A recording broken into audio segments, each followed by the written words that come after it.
తమిళనాడు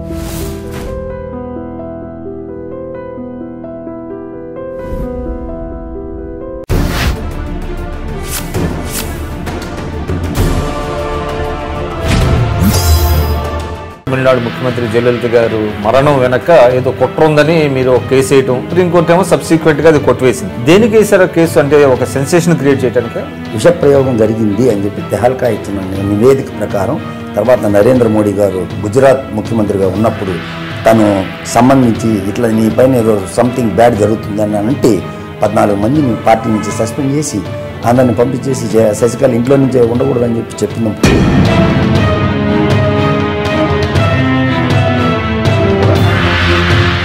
ఇటీవల పవన్ కళ్యాణ్ గారు కూడా ఉన్నారు. అంటే ఉత్తరాది ఒక పార్టీ వచ్చి దక్షిణాది పార్టీ మీద ఒక ఆధిపత్యం వహించాలి అనేటువంటి దాని మీద చేయటం అనేది కొంత అసంతృప్తి ఉంది తమిళన్స్ లో. అదే సమయంలో జల్లికట్టు మీద కేంద్ర ప్రభుత్వం ఎన్నో చూసాం, ఇక్కడ సారాయి ఉద్యమాలు ఇట్లాంటి చూసాం కదా. అది ఒక ప్రపంచంలో కాదు, ఏం చేశారంటే ఇంటర్నల్గా ఛాలెంజ్ చేశారు, కేంద్ర ప్రభుత్వానికి ఛాలెంజ్ చేసినట్టు. జల్లికట్టు అనేది మధురై రాజ్యాన్ని పరిపాలించిన తెలుగు వాళ్ళకి సంబంధించిన ఆచారం. అది మెయిన్గా చెప్పాలంటే జల్లికట్టు తమిళ సంస్కృతి అది ఇది అని అంటారు. దీనికి ఆధారం లేదు. జా అనే అక్షరం తమిళ్లో ఉండదు అసలు. నా పేరు పదగాలంటే వాళ్ళు పలకలేరు. పప్ప పప్పమ్మ ఉండదు కదా, అక్కడ తమిళకి లిపే లేదు కదా. ఏమంటారు జల్లికట్టు?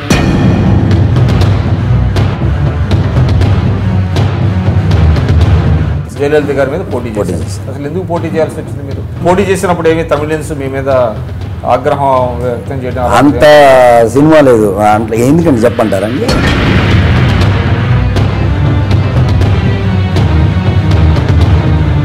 శశికళ అనే ఉన్న రాజకీయ అవగాహన బాగుందా? శశికళ అనే ఆమె చాలా తెలివిగల ఆమె. వాళ్ళకి ఒక కమ్యూనిటీ, వాళ్ళ కమ్యూనిటీ గొప్ప కమ్యూనిటీ, అక్కడ దేవర కమ్యూనిటీ. ఇప్పుడు పన్నీర్ సెల్వం కూడా దేవర కమ్యూనిటీకి చెందినవాడే కాబట్టి తనే నడిపిస్తుంది అతన్ని. వీళ్ళిద్దరికి ఇంటర్నల్ ప్రాబ్లం ఏం లేదు.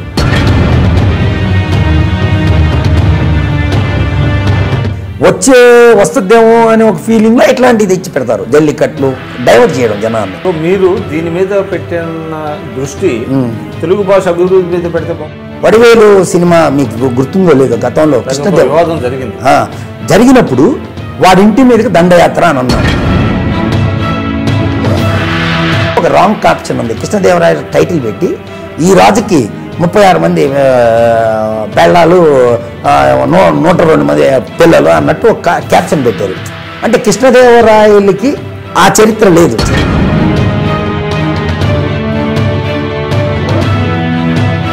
శోభన్ బాబు ఇంటి మీదకి ఎల్టీటీ ఉగ్రవాదులు శోభన్ బాబు అక్కడ ఎల్టీటీ ప్రభాకర్ స్టాచ్యూ పెట్టాలని వాళ్ళు అక్కడక్కడ జిల్లాల్లో కొంచెం ట్రై చేశారు.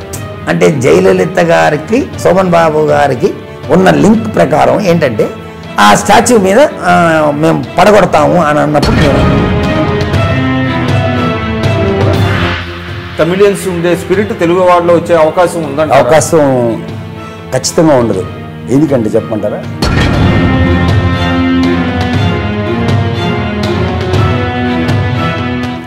అంటే ఇక్కడ ఆంధ్రప్రదేశ్లో రాజకీయాలు వేరు, ఇక్కడ ప్రజల మైండ్ సెట్ వేరు, ఇక్కడ రాజకీయ పార్టీల యొక్క వ్యూహాలు ప్రతి వ్యూహాలు అన్ని వేరు.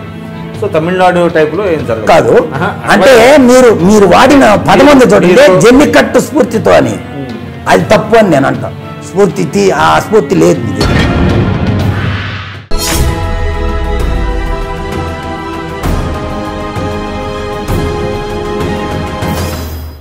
నమస్కారం జగదీష్ రెడ్డి గారు. నమస్కారం. ఇటీవల మీరు అంటే నేషనల్ లెవెల్లో వార్తలు సృష్టించారు.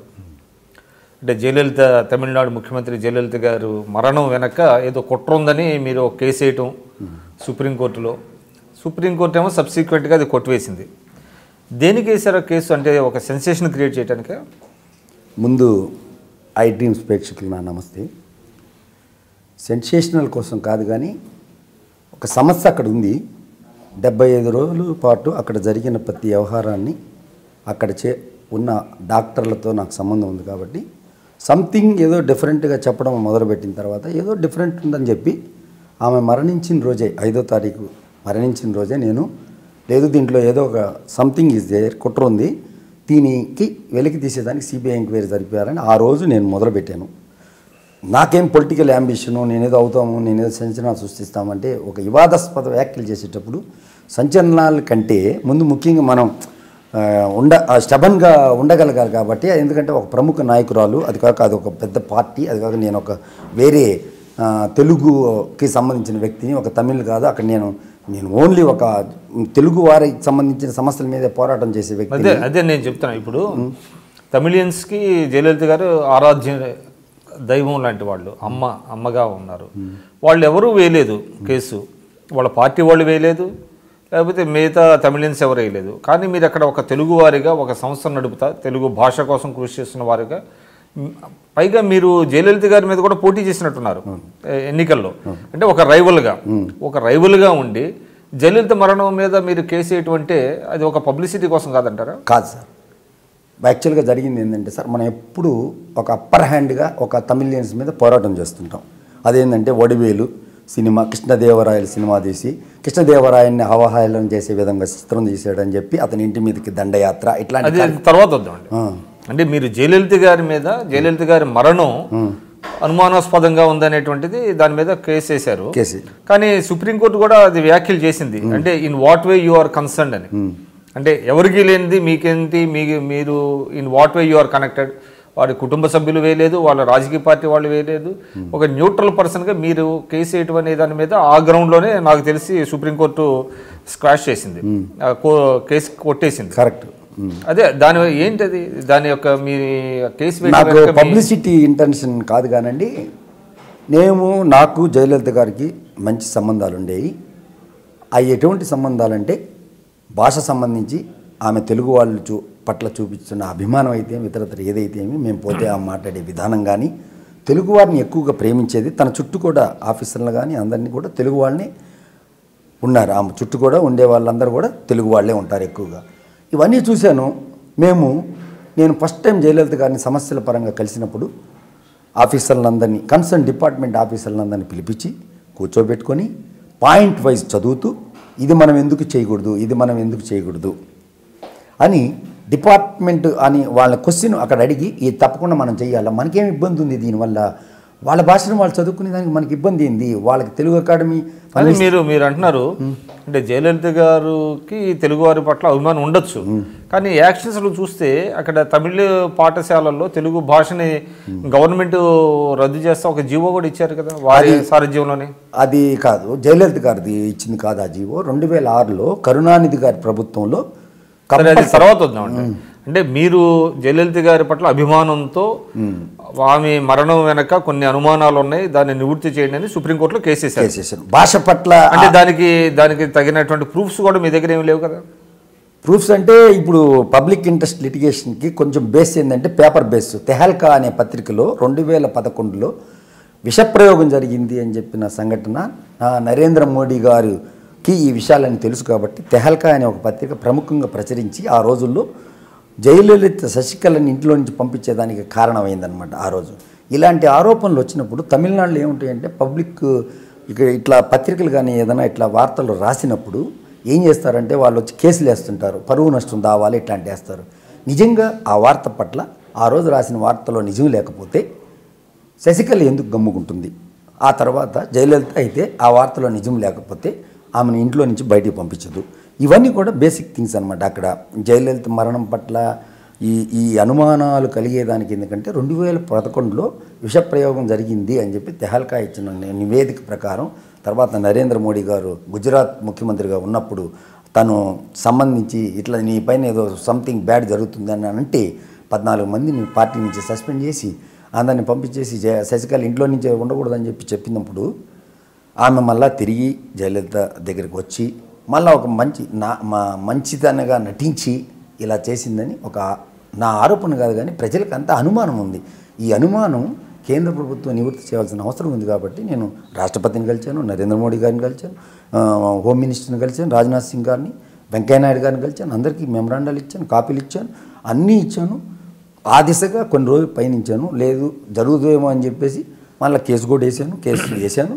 కేసులో వాళ్ళు ప్రధానంగా నన్ను అడిగింది ఏంటంటే ఆన్ వాట్ వే రిలేటెడ్ ఇది పెద్ద అదే మీకేంటి సంబంధం అని అడిగారు. అని అడుగుతారు వాళ్ళ ఫ్యామిలీ మెంబర్స్ వాళ్ళందరూ ఉన్నారు కదా అని అన్నప్పుడు అడిగినప్పుడు ఏంటంటే నేను ఏం చెప్పాను, నేను ఒక ఎన్జిఓ ఏంటంటే నేను ఏ సమస్య మీదైనా నేను అంతకుముందు భాషకు సంబంధించి కూడా కేసు వేసున్నాను.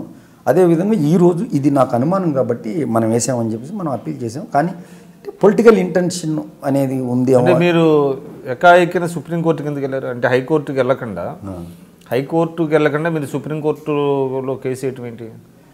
అంటే హైకోర్టులో ఆల్రెడీ చిన్న వాళ్ళు వేశారు, అన్నీ రిజెక్ట్ చేసేసారు. ఇప్పుడు హైకోర్టులో ఫస్ట్ నేను సుప్రీంకోర్టులో వేసిన తర్వాతనే ఒక కేసు అప్పీల్ అయింది. ఇది అపోలో హాస్పిటల్. సరే అది ఓకే, అది అంటే మీకు సుప్రీంకోర్టులో కేసు వేశారు, సుప్రీంకోర్టు దాన్ని స్క్రాష్ చేసేసింది. సో ఆ వివాదం అక్కడికి ముగిసిపోయింది. అంటే నిజంగానే అంటే జయలలిత గారి మరణం పట్ల అనుమానాలు ఉన్నాయని ఇప్పటికీ ప్రజలు నమ్ముతున్నారంటారు అక్కడ? ఖచ్చితంగా నమ్ముతున్నారు, ప్రజలు నమ్ముతున్నారు. ఈ మధ్యలో వచ్చిన ఈ ఉద్యమాలు, ఈ జల్లికట్లు గిట్టుకట్లు, ఆ సింపతి అదేదైనా ప్రజా ఉద్యమం వస్తుందేమో అని చెప్పి ఇట్లాంటి ఉద్యమాలంతా కూడా ఒక ఇంటెన్షన్తో కొంచెం చేసిన ఉద్యమాలని, ఆ డైవర్షన్ కోసం చేసిన ఉద్యమాలని కూడా కొంతమంది అక్కడ ఉన్న తమిళ సోదరులు అయితే అందరూ కూడా డిస్కస్ చేసేటప్పుడు దీన్ని డైవర్ట్ చేసేదానికి వచ్చిన జల్లికట్టు ఉద్యమము అంటే జయలలిత అది నాటుకొని పోతుంది, జనంలోకి వెళ్తునేటప్పుడు కట్ చేసి జల్లికట్టు తమిళ సంస్కృతి. నాకు తెలిసి అంటే మీరు చెప్తున్నారు అంటే జయలలిత గారి మరణం తర్వాత బీజేపీ పార్టీ అక్కడ రాజకీయాలను శాసించే పరిస్థితి వచ్చింది, అన్నాడీఎంకే దీన్ని. దానివల్ల ప్రజల్లో ఒక అసంతృప్తి మొదలైంది. అంటే ఇటీవల పవన్ కళ్యాణ్ గారు కూడా ఉన్నారు అంటే ఉత్తరాది ఒక పార్టీ వచ్చి దక్షిణాది పార్టీ మీద ఒక ఆధిపత్యం వహించాలి అనేటువంటి దాని మీద చేయటం అనేది కొంత అసంతృప్తి ఉంది తమిళియన్స్లో. అదే సమయంలో జల్లికట్టు మీద కేంద్ర ప్రభుత్వం అంటే దాన్ని అంటే ఇది నిషేధించాలి అనేటువంటి నిర్ణయం తీసుకోవటం, దీనివల్ల ఒక ఆగ్రహావేశాలంతా పెళ్ళుబుకి అది ఒక మేనిఫెస్టేషన్ అయింది. అంటే జల్లికట్టు కావాలి అనేటువంటి ఒక ఉద్యమం మొదలైంది అనేటువంటిది ఒక వాదన ఉంది. అది కరెక్టేనా? జల్లికట్టు అనేది అది మధురై జిల్లాల్లో ఒక 4 ఊర్లకు పరిమితమైన ఉద్యమం. నాకు తెలిసి ఇది పొలిటికల్ మోటివేటెడ్ ఉద్యమమే. ఒక 4 ఫస్ట్ వచ్చారు, ఒక్క రోళ్ళు మోటివేటెడ్ 100% పొలిటికల్లీ అంటే బీజేపీకి వ్యతిరేకంగా బీజేపీకి యొక్క పాత్రని తగ్గించేదానికోసం మాకు ఒక సంస్కృతి, మా సాంప్రదాయం అంటే జయలలిత మరణంలో వీళ్ళు ఇన్వాల్వ్ అయిపోయి మీరు ముఖ్యమంత్రి ఉండాలా అని ఉన్నానా అని చెప్పి ఒక శాసించినట్టు చేశారు. కాబట్టి మరణానంతరం మరణం మధ్యలో ఇన్ బిట్వీన్ జరిగిన ప్రతి సంఘటనని ఉత్తరాజు యొక్క పాత్ర ఎక్కువగా ఉంది, ఇదేదో ఉంది అని చెప్పేసి వీళ్ళకి ఒక ఫుల్ స్టాప్ పెడదామని ఒక ఉద్దేశంతో ఈ జల్లికట్టు ఉద్యమం మొదలైంది. ఇట్ ఈజ్ ఏంటంటే అది చెప్పండి, యువకులు జరిపిన ఉద్యమం ఫస్ట్ 4 మొదలైందనమాట. అది పొలిటికల్లీ మోటివేటెడ్ అంటున్నారు మళ్ళీ అంటే వాళ్ళే పొలిటికల్లీ మోటివేటెడ్గా వచ్చిన వాళ్ళు మొదటి నుంచి. అంటే ఇప్పుడు సార్ మనం ఎన్నో ఉద్యమాలు చూస్తుంటాం. మీరు చెప్పేది ఏంటంటే పొలిటికల్లీ మోటివేటెడ్ యాంటీ బీజేపీ అది 100%. వాళ్ళకి రాజకీయాలతో సంబంధం లేదు. ఇప్పుడు జనాలు ప్రజలు ఎట్లా ఉంటారంటే అంటే తమిళనాడు రాష్ట్రంలో ఎట్లా ఉంటుందంటే ఒక అకేషన్ని ఒక ఎర్రిగా బిహేవ్ చేస్తారు. ఏ ఉద్యమమైనా వాళ్ళు అలాగే చేస్తారు. నేను నా స్వతంత్రలో ఇన్ని సంవత్సరాల నుంచి నేను అక్కడ చూసిన ఎన్నో ఉద్యమాలని మనం చరిత్రలో చూసుకుంటే స్వాతంత్రంలో ఇంటెన్సివ్గా వచ్చేసి జనాలు వచ్చి పాల్గొని స్వాతంత్ర పోరాటంలో చేశారుగా చూసారండి. అది ఆ విధంగా జరిగింది. ఈ ఉద్యమం కూడా జల్లికట్టు ఉద్యమం కూడా 4 people సోషల్ నెట్వర్క్లో ఫేమస్ అయిపోయి ఫస్ట్ మనం రెగ్యులర్ మీడియా దీన్ని పట్టించుకోవాలి. ఏదో పిల్లలు ఏదో అంటున్నారు, పండగ అప్పుడు ఏదో మామూలు మాటలు అని అన్నట్టు అనుకున్నారే కానీ సోషల్ మీడియా అట్ట నెట్వర్కింగ్ చేసి యూత్ జల్లికట్టు మన ఆత్మ అది ఇది అని చెప్పి ఒక ఇది చేసేసి దాన్ని ఒక క్రియేట్ చేసి ఒక లక్షలాది జనాలు తరలి వచ్చేటట్టు చేశారు. దీనికి లక్షలాది జనాలు ఇంటెన్సివ్గా రావాలంటే ఇప్పుడు మధురై నుంచి రావాలనుకోండి, యూత్ ఎట్లా వస్తారు సార్? పొలిటికల్ ఇన్వాల్వ్మెంట్, పాలిటిక్స్కి సంబంధించిన వ్యక్తుల యొక్క ఇన్వాల్వ్మెంట్ రాకుండా ఎవరు కూడా మోటివేట్ చేయకుండా ఎవరు రారు. ప్రజలకి ఎవరు చేసి ఉంటారు వాళ్ళని? పార్టీలు, వ్యక్తులు, అక్కడ ఉండే రాజకీయ పార్టీలు. అంటే ఈ విషయంలో మాత్రం వాళ్ళు ఎప్పుడు కూడా కేంద్రము ఉత్తరాది యొక్క పెత్తనాన్ని వాళ్ళు ఖండిస్తూ ఉంటారు. ద్రవిడ పార్టీలకు చెందిన వాళ్ళందరూ వాళ్ళ యొక్క పాత్ర ఎక్కువైపోయినప్పుడు వాళ్ళందరూ ఒకటి అవుతారు. అంటే ఇక్కడ ఒకటి ఉన్నదండి, అంటే ఇప్పుడు ఆంధ్రప్రదేశ్లో ఎట్లయితే స్పెషల్ కేటగిరీ హోదా, ప్రత్యేక హోదా అంశాన్ని కొన్ని పార్టీలు ఓన్ చేసుకుంటే కొన్ని పార్టీలు వ్యతిరేకిస్తాయి. కానీ ఇక్కడ మీరు తమిళనాడులో జల్లికట్టును చూస్తే అక్కడ ఏ పార్టీ కూడా వాళ్ళు ఓన్ చేసుకోవాలని ప్రయత్నించలేదా ఈ జల్లికట్టు వివాదం? అక్కడ ఎట్లా చెప్పమంటారా, బ్యాక్గ్రౌండ్ ఉంది కానీ వస్తే అందరు వస్తారు అనే ఒక ఉద్దేశంతో కొంతమందిని వదిలేరు. అది ప్రజా ఉద్యమం లాగా, అంటే ఏదో ఒక పార్టీ దాన్ని క్యాప్చర్ పొందాలి అనేది లేదు ప్రయత్నించాల. ఎందుకంటే ఇప్పుడు డిఎంకే అనే ఒక ఆర్గనైజేషన్ ఉందనుకోండి, సంస్థ పార్టీ, వాళ్ళు వచ్చారనుకోండి, నెక్స్ట్ ఎండిఎంకే వాళ్ళు ఆటోమేటిక్గా వస్తారు. వాళ్ళని ఖండించలేరు, మీరు రాకూడదని చెప్పలేదు కదా. అందుకే మొదటే ఏ రాజకీయ నాయకుడు ప్రమేయం లేకుండా జరిపించారు ఉద్యమాన్ని. అది ఒక కేటగిరీగా జరిగిన ఉద్యమం అండి. అది ఎట్లని చెప్పుకుంటారా, అది కులాలకి మతాలకి రాజకీయ పార్టీలకి అతీతంగా జరిగిన జల్లికట్టు ఉద్యమం, ఆ రకంగా జరిగిన ఉద్యమం తప్పితే ఇప్పుడు ఇక్కడ ఆంధ్రాలో జరుగుతుంది ప్రత్యేక హోదా కోసం పోరాటం చేస్తున్నారు. ఇది ఎట్లా ఉందంటే ఒక పార్టీ ఒక రకంగా మాట్లాడుతుంది, ఇంకో పార్టీ ఇంకో రకం. ఇట్లాంటి ఉద్యమాలు సక్సెస్ కావాలంటే ఇక్కడేమో రాజకీయ ప్రయోజనాలు ముడిపడి ఉన్నాయి, ప్రయోజనాలు. అక్కడ జల్లికట్టులో మాత్రం అటువంటి రాజకీయ ప్రయోజనాలు ముడిపడలేదు. కాబట్టి అక్కడ అన్ని పార్టీలు కలిసే అన్ని పార్టీలు పక్కన ప్రేక్షక పాత్రే పోషించాయి కానీ డైరెక్ట్ ఇన్వాల్వ్మెంట్ లేదు. ఇక్కడ నేను చూస్తే అది తర్వాత ప్రస్తుతానికి అంటే జల్లికట్టు విషయంలో తమిళియన్స్ వాళ్ళు ఒక విజయం సాధించారు. బీజేపీని పెత్తనాన్ని మేము అంగీకరించం అనేటువంటిది ఒక పరోక్షమైనటువంటి సంకేతాన్ని పంపించారు. సో ఓకే, ఇప్పుడు మళ్ళీ మనం జయలలిత గారి విషయం, ఇందాక మీరు చాలా సంవత్సరాల నుంచి తమిళనాడులో ఉండి తెలుగు భాష కోసం మీరు అక్కడ గట్టిగా ప్రయత్నాలు చేస్తున్నారు. మీ సంస్థ పేరు ఏంటండి? తమిళనాడు తెలుగు యువశక్తి. 92లో స్టార్ట్ చేశాను. ఎందుకు స్టార్ట్ చేశాను అని అంటే, నేను చెన్నైలో మేము ఎప్పుడు ఎక్కడ ఒక రోజు ఒక దగ్గర కలిస్తే ఒక 10 మంది అట్లా తెలుగు వాళ్ళు ఎక్కువ ఉండేవాళ్ళు. కానీ తమిళతో మనం సాంప్రదాయంగా మనం బాగా కలిసిపోతూ ఉంటాం కాబట్టి ఇది పెద్ద ఇష్యూలాగా ఉండేది కాదు ఈ భాష దీనికి సంబంధించింది. ఎందుకంటే అంతకుముందు గతంలో ఇలాంటి ఇబ్బందులు ఉండే కాదు, ఏదో చెప్తే మాట్లాడే అట్లా జరిగిపోయేదే కానీ జరిగే పరిస్థితి లేదు. 92లో కొన్ని సంఘటనలు చూసిన తర్వాత అక్కడ ప్రధాని పివి నరసింహారావు గారు ఉన్నారు కాబట్టి, తెలుగు వాళ్ళకి ఒక లీడర్షిప్ ఇక్కడ కరెక్ట్గా అక్కడ ఆయన ఉన్నాడు కాబట్టి కొన్ని సమస్యలు తీర్చుకోవచ్చు అనే ఒక ఉద్దేశంతో, అంటే ఉత్తరాది వాళ్ళు ఎప్పుడు వివాదం ఉండాలా అని చూస్తుంటారనమాట. పెత్తనం చలాయించే దానికోసం దక్షిణాది రాష్ట్రాల్లో అన్ని ఇష్యూలు పెండింగ్ పెడతారు. ఏ ఇష్యూ అయినా, కావేరీ ఇష్యూ కానీ ఏదైనా కానీ, మన జరిగిన సంఘటనలు అయితే పెండింగ్ పెడతానే ఉంటారు. ఒక రాష్ట్రానికి ఇంకో రాష్ట్రానికి మధ్య అంటారు. ఒక రాష్ట్రానికి వాళ్ళకి ఇంటర్నల్ ప్రాబ్లమ్స్ ఏ సమస్య తీరని సమస్యలాగా పెట్టి వీళ్ళు అలా ఉంటే తప్పితే అక్కడ కేంద్రంలో వీళ్ళు ఉత్తరాది పెత్తనం అధికంగా ఉండి చేసుకునే దానికోసం, దక్షిణాదిలో కానీ లీడర్షిప్ అనేది వస్తే మాత్రం వీళ్ళు సహించకుండా ఉండేదానికోసం ఇట్లా ఇంటర్నల్గా ఇది ఒక పొలిటికల్. ఫస్ట్ నుంచి కాంగ్రెస్ అందరూ కూడా ఇదే రకంగా ఉంటారు. ఎందుకు అక్కడ ఈ రాష్ట్రాలంతా ఆంధ్రాలో పరిపాలన ఉండింది కాంగ్రెస్ పార్టీ, ఆ రాష్ట్రాల్లో ఎందుకు ఉండటం లేదంటే అందుకే వాళ్ళకున్న స్పిరిట్, వాళ్ళు కాంగ్రెస్ని రానివ్వరు, అక్కడ ఎప్పటికీ రానివ్వరు. వాళ్ళు ఒక ప్రేక్షక పాత్రగానే ఉండాలి. ఎందుకంటే ఇప్పుడు బీజేపీ ఉంది, రావాలా అని ప్రయత్నించింది. ఎట్లా ప్రయత్నించింది? జయలలితతో ఇన్వాల్వ్ అయిపోయి జయలలిత పార్టీని అట్లా కబ్జా చేద్దామని ఒక ఉద్దేశంతో చూసిన దానికి ఇన్స్పిరేషనల్గా ఇండైరెక్ట్గా ఇలాంటి ఉద్యమాన్ని లైన్లో తెచ్చిపెట్టి వాళ్ళని ఇప్పుడు కేంద్రం అనేది ఏం లేదు, మేమే నెంబర్ 1 అనే ఫీలింగు ఈ దేశంలో ఒక సంకేతాన్ని ఇచ్చారు తమిళ వాళ్ళు. అంతే. దీన్ని పర్టికులర్గా చెప్పాలంటే తమిళ సంస్కృతి అది ఇది అంటారు కానీ అదంతా కరెక్ట్ కాదు. జల్లికట్టు అనేది మధురై రాజ్యాన్ని పరిపాలించిన తెలుగు వాళ్ళకి సంబంధించిన ఆచారం, అది మెయిన్గా చెప్పాలంటే. జల్లికట్టు తమిళ సంస్కృతి అది ఇది అని అంటారు. దీనికి ఆధారం లేదు. జా అనే అక్షరం తమిళ్లో ఉండదు అసలు. నా పేరు పదగాలంటే వాళ్ళు పలకలేరు. పప్ప బాబమ్మ ఉండదు కదా, అక్కడ తమిళకి లిపే లేదు కదా. ఏమంటారు జల్లికట్టుని వాళ్ళు మామూలుగా అనాల్సింది వేరే రకంగా, అది తెలుగు వాడి కదా. జా అనే తెలుగు, జల్లికట్టు ఈ క్రీడ అనేది తెలుగు వారిది. అది క్రీడ అనేది తెలుగు వారిది. మధురై సామ్రాజ్యాన్ని తెలుగు రాజులే పరిపాలించినప్పటికీ వాళ్ళు ఓన్ చేసుకున్నారు. వాళ్ళ సంస్కృతిలో ఒక భాగంగా మార్చారు. భాగంగా మార్చడం అంటే అది మామూలు ప్రపంచంలో లాగా మార్చలేదు. ఇప్పుడు మనం ఏదో అంటాం ఊరిని అట్లా అని అంటాం. మనం ఎన్నో చూసాం ఇక్కడ, సారాయి ఉద్యమాలు ఇట్లాంటివి చూసాం కదా. అది ఒక ప్రపంచంలో కాదు. ఏం చేశారంటే ఇంటర్నల్గా ఛాలెంజ్ చేశారు, కేంద్ర ప్రభుత్వానికి ఛాలెంజ్ చేసినట్టు. ఎలా చేశారంటే వాళ్ళు ఇంటర్నల్గా ముఖ్యమంత్రికి పాత్ర లేకపోతే ఆ ఉద్యమం అంత సక్సెస్ ఎట్లా అవుతుంది? నిన్న ఇక్కడ జరిగిన ఉద్యమం ఉంది, ముఖ్యమంత్రి పాత్ర లేదు కాబట్టి. సరే, అది అంటే మొన్న పవన్ కళ్యాణ్ గారు కూడా అన్నారు, అంటే జల్లికట్టు ఉద్యమం ఒక స్ఫూర్తి ఇక్కడ ఆంధ్రప్రదేశ్లో కూడా రావాలి ప్రత్యేక హోదా విషయంలో అన్నారు. అటువంటిది సాధ్యం అంటారా? అంటే మీరు తమిళియన్స్ ఒక డిటర్మినేషను, వాళ్ళు అంటే రాజకీయ ప్రయోజనాలను ఆశించకుండా ఏకమవటం ఇవన్నీ చూశారు. తమిళియన్స్కి తెలుగు వారికి తేడా ఉంది కదా? 100% తేడా ఉంది. మనం లైటర్ వేలో ఆలోచిస్తాం, వాళ్ళు అలా ఆలోచించరు.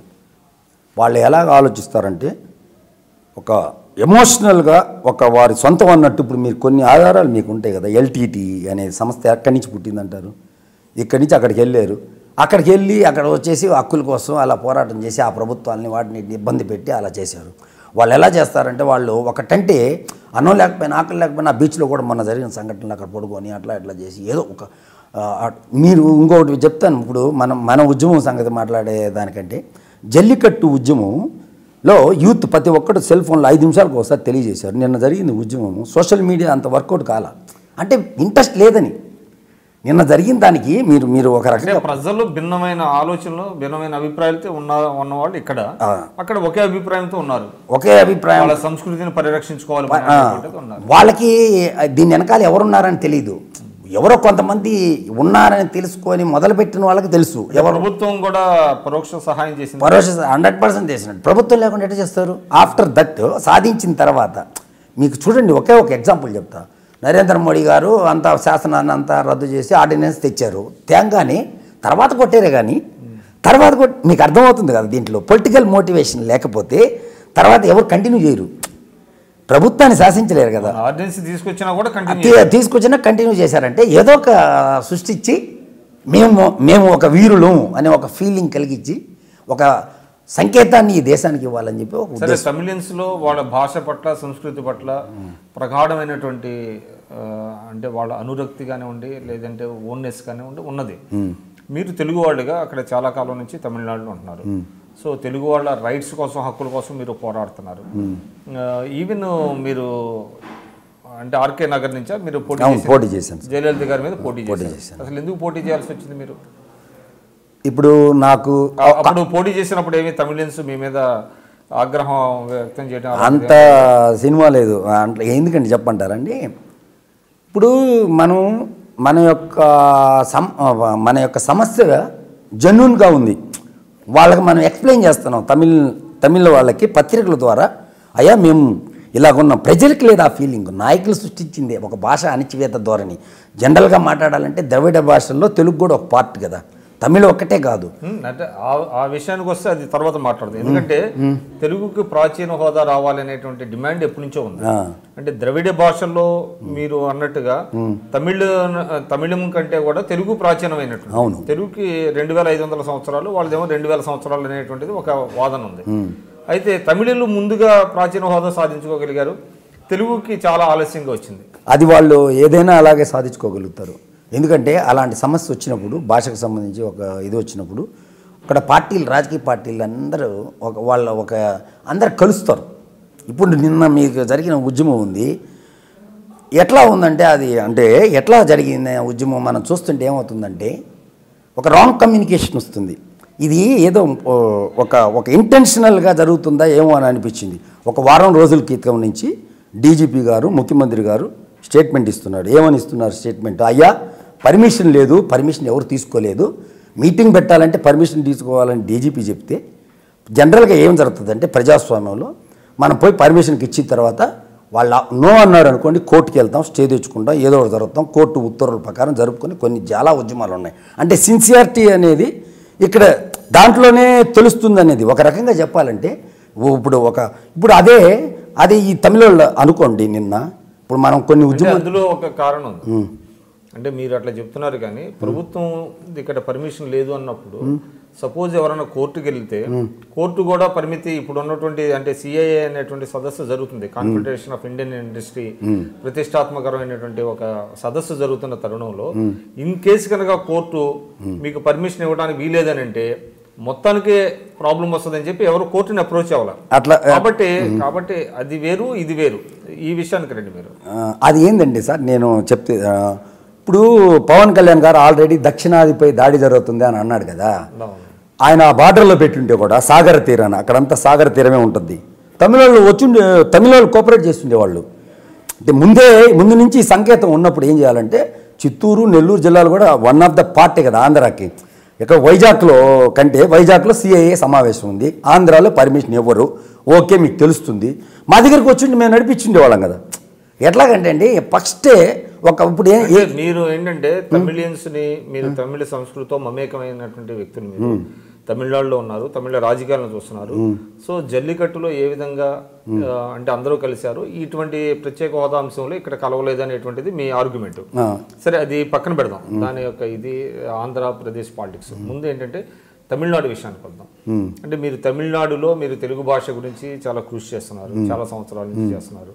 కానీ ఇటీవల మీరు అన్నారు ఇందాక జయలలిత గారు అంటే తెలుగు పట్ల చాలా ఆదరణ వ్యక్తం చేస్తారని. కానీ నాకు తెలిసి ఇటీవల కాలంలో ఆమె ముఖ్యమంత్రిగా ఉండగానే అక్కడ పాఠశాలల్లో తెలుగు భాషని తీసేశారు. దానికి ఏం చెప్తారు మీరు? పాఠశాలలో ఆమె ముఖ్యమంత్రిగా ఉన్నప్పుడు కాకుండా అంతకుముందు 2006లో నిర్బంధ భాష తమిళ బోధనా చట్టం అని ఒక చట్టాన్ని తీసుకొచ్చాడు కరుణానిధి గారు. బిఫోర్ ఎలక్షన్ 2009లో అక్కడ ఎన్నికలకు జరిగే మూమెంట్లో ఆ చట్టాన్ని దాన్ని తీసుకొచ్చి ప్రజలుకి అంటే అదే ఇది నిన్న జల్లికట్టు చూసారు, సంస్కృతి సాంప్రదాయాలని ఇట్లాంటి ఒక ఇష్యూ బేస్డ్గా అట్లా ప్రజలపైన వదిలేసి ఒక భాష పట్ల ప్రేమ ఉన్నట్టు అలా ఇలా చేసి మిగతా లింగ్విస్టిక్ మైనారిటీ భాషలకు సంబంధించిన వాళ్ళని ఇబ్బంది పెట్టి కొంచెం ఓటర్ డైవర్ట్ చేసే దానికోసం కావాల్సిన అవకాశాన్ని వాడాడు అతను 2006లో డిఎంకే ప్రత్యక్షంగా. వాడినప్పుడు ఏం చేసామంటే మేమందరం కూడా రిప్రజెంట్ చేసాం. సార్ ఇది ఇట్లా ఉంటే ఎట్లా సార్, ఇక్కడ ఈ రాష్ట్రంలో లింగ్విస్టిక్ మైనారిటీ వాళ్ళు 64% మంది ఉన్నారు. ఇక్కడ లెక్కల ప్రకారం మీ లెక్కల ప్రకారమే 64% ఆఫ్ పీపుల్ చెన్నైలో కాదు ఓవరాల్ తమిళనాడులోనే ఇప్పుడు ఉర్దూ వాళ్ళు, కన్నడం వాళ్ళు, అదే తమిళ వాళ్ళు, తమిళేతరులు మీరు 36% ఆఫ్ ద పీపుల్ ఉన్నారు ఓన్లీ. ఇది ఉన్నారు కాబట్టి మీరు మాకు మా భాషల్లో చదువుకునే మాకు రాజ్యాంగం ఇచ్చిన హక్కు ప్రకారం మీరు చేయండి అని అంటే చట్టం తెచ్చాం. కానీ దాని ఆచరణ మేము అసలు దానికి కావాల్సింది ఏంటంటే దాంట్లో కావాల్సింది చట్టం తెచ్చినప్పుడు అక్కడ తెలుగు జరిగే స్కూల్స్లన్నింటిలో తమిళ టీచర్లని నియమించాలి. నియమిస్తేనే కదా యాక్ట్ ఓకే అవుతుంది. నియమించకుండా అశ్రద్ధ చేసి ఎన్ఫోర్స్ చేయము అని మీరు చదువుకోండి అని చెప్పి వదిలేశారు. వదిలేసిన తర్వాత ఏమైందంటే 2006 నుంచి 2016కి 10వ తరగతి పరీక్ష. 2006లో 1వ తరగతిలో జాయిన్ అయిన కుర్రోడు 2016కి 10వ తరగతి అక్కడ వచ్చింది. ఇక్కడ సమస్య జయలలిత ముఖ్యమంత్రిగా ఉంది, ఖచ్చితంగా ఇది చట్టాన్ని అమలు చేయాలని చెప్పి ఒక రూల్ పెట్టింది. దీనికి ఏంటంటే రాంగ్ కమ్యూనికేషన్ ఏంటంటే కరుణానిధి దీన్ని అడ్వాంటేజ్గా తీసుకుంటాడు. జయలలిత వచ్చి పరాయి రాష్ట్రానికి చెందినాం కాబట్టి కన్నడ భాష కాబట్టి తమిళ పట్ల ఆమెకు ప్రేమ లేదు అనేది ఎక్స్పోజ్ చేస్తారని ఆమెకు ఎవరో ఒక రాంగ్ ఫీడ్బ్యాక్ ఇస్తే ఆమె మాకు హామీ ఇచ్చినప్పటికీ కూడా తర్వాత తదితర పరిస్థితుల్లో మమ్మల్ని అవాయిడ్ చేయడం చేసింది. చేసినప్పుడు ఏంటంటే మేము ఒక హామీ ఇచ్చాం జనానికి, అమ్మ మాకు ఆమె హామీ ఇచ్చిన తర్వాత జరిగిన ఎన్నికలు అయిన పార్లమెంట్ ఎన్నికల్లో విశేషంగా మేము తిరిగి ఆమెకి ఏంటి ఓట్లు మనల్ని కాపాడుతాననింది, తెలుగు భాషను కాపాడుతానింది, అన్నీ కాపాడుతాను ప్రచారం చేశారు. అక్కడ ప్రచారం చేసి 37 స్థానాల్లో అఖండ విజయాన్ని సాధించే ఒక 10 పార్లమెంటు కాన్స్టిట్యున్సీల్లో తెలుగువాడు ఏం చెప్తే అది జరుగుతుంది ప్రత్యక్షంగా. అట్లాంటి దాంట్లో మేము అందరం కూడా తిరిగి ఆమె డెవలప్మెంట్ ప్రోగ్రామ్స్ అన్నీ మేము చెప్పి మీరేంటి మన భాషను కూడా ఆమె కాపాడుతాననింది. ఇన్ని రోజులు జరిగిన ఎప్పటి నుంచో మళ్ళీ రీఎలక్ట్ అయిన తర్వాత కదా తీసేసారు తెలుగుని. ఎప్పుడు 2016లోనే కదా, 2016లో ఫోర్స్లోకి వచ్చింది అది. అప్పుడు పరీక్షలు రాసేటప్పుడు మనం మళ్ళీ రిప్రజెంట్ చేసినప్పుడు నేను తీసేస్తాననింది, తీయలేదు.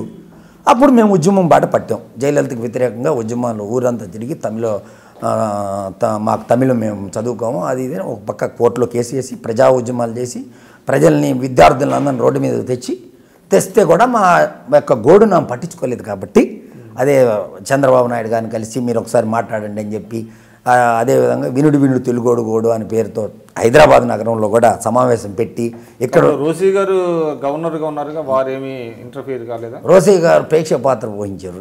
రోసీ గారు ఏంటంటే యాజ్ ఏ గవర్నర్గా మీరు కాగితం ఇస్తే మేము పంపిస్తామే కానీ ఇట్లా మేము సజెస్ట్ చేయలేదు. పరిమితమైనటువంటి అధికారం ఆయన ప్రత్యక్షంగా ఏం చేయలేదు కానీ పరోక్షంగా కొంచెం చేశాడనే ఫీలింగ్. ఇప్పుడు మేము జయలలిత ఇప్పుడు లాంగ్వేజ్ బేస్గా కలుస్తామంటే అపాయింట్మెంట్ ఇవ్వదు, ఆయన చెప్పిప్పించాడు మాకు అపాయింట్మెంట్. అప్పుడు మేమేదో ఊటి పైరవి కోసం పోతామంటే అపాయింట్మెంట్ చాలా ఈజీ. ఇట్లా ఊరికి మేము భాష కోసం వస్తాం మాట్లాడతాం అని అంటే ఎదురు కూర్చొని ఎట్లా మాట్లాడతారు?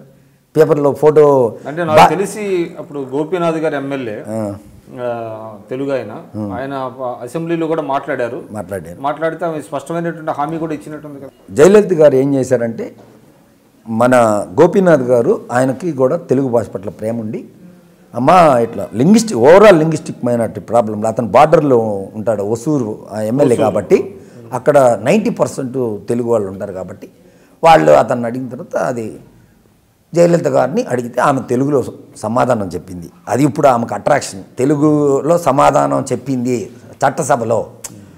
అక్కడ భాషకు సంబంధించి ఎవరు కూడా తమిళ్కి తప్పుగా ఎవరు కూడా ఎప్పుడు వాళ్ళకి ఇప్పుడు స్టాలిన్ ఇంట్లో వచ్చి రాని తెలుగు మాట్లాడినప్పటికీ కూడా వాళ్ళు చట్టసభల్లో కానీ పబ్లిక్లో కానీ ఎక్కడ కూడా మాట్లాడరు.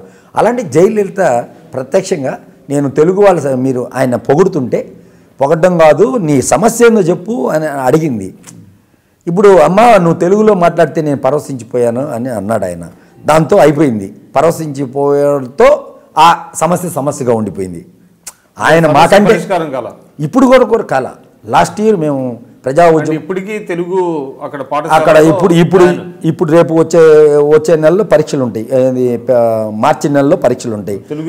తెలుగులో రాసే ఏ భాషలో రాయాలని వాళ్ళకి అర్థం కాక ఇప్పుడు కూడా సమస్యగానే ఉంది.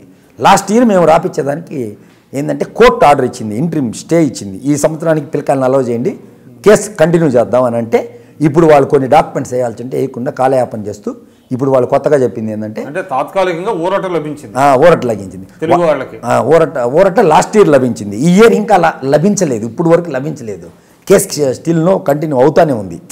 కాబట్టి ఏంటంటే అండి, వాళ్ళు ఇప్పుడు వచ్చి కరుణానిధి తెచ్చిన చట్టము, ఆయనకి భాషాభిమానం ఉందా అంటే తమిళనాడుని పరిపాలించిన వాళ్ళందరూ కూడా తమిళేతరులు ఎక్కువ మంది ఉన్నారు కాబట్టి ఇలాంటి ఒక వ్యవహారంలో ఏదైనా ఇన్వాల్వ్ అవుతారని రాంగ్గా ఒక ఫీడ్బ్యాక్ వల్ల జయలలిత చేయలేకపోయింది. కాకపోతే జయలలిత ఖచ్చితంగా నాయకురాలు అని చెప్పచ్చు, గొప్ప నాయకురాలు. ఆమె ఎంతోమంది ప్రజల కోసం ఆలోచించి ఎన్నో స్కీములు పెట్టిన ఆమె తెలుగు ప్రజల కోసం ఇది చేయలేదా?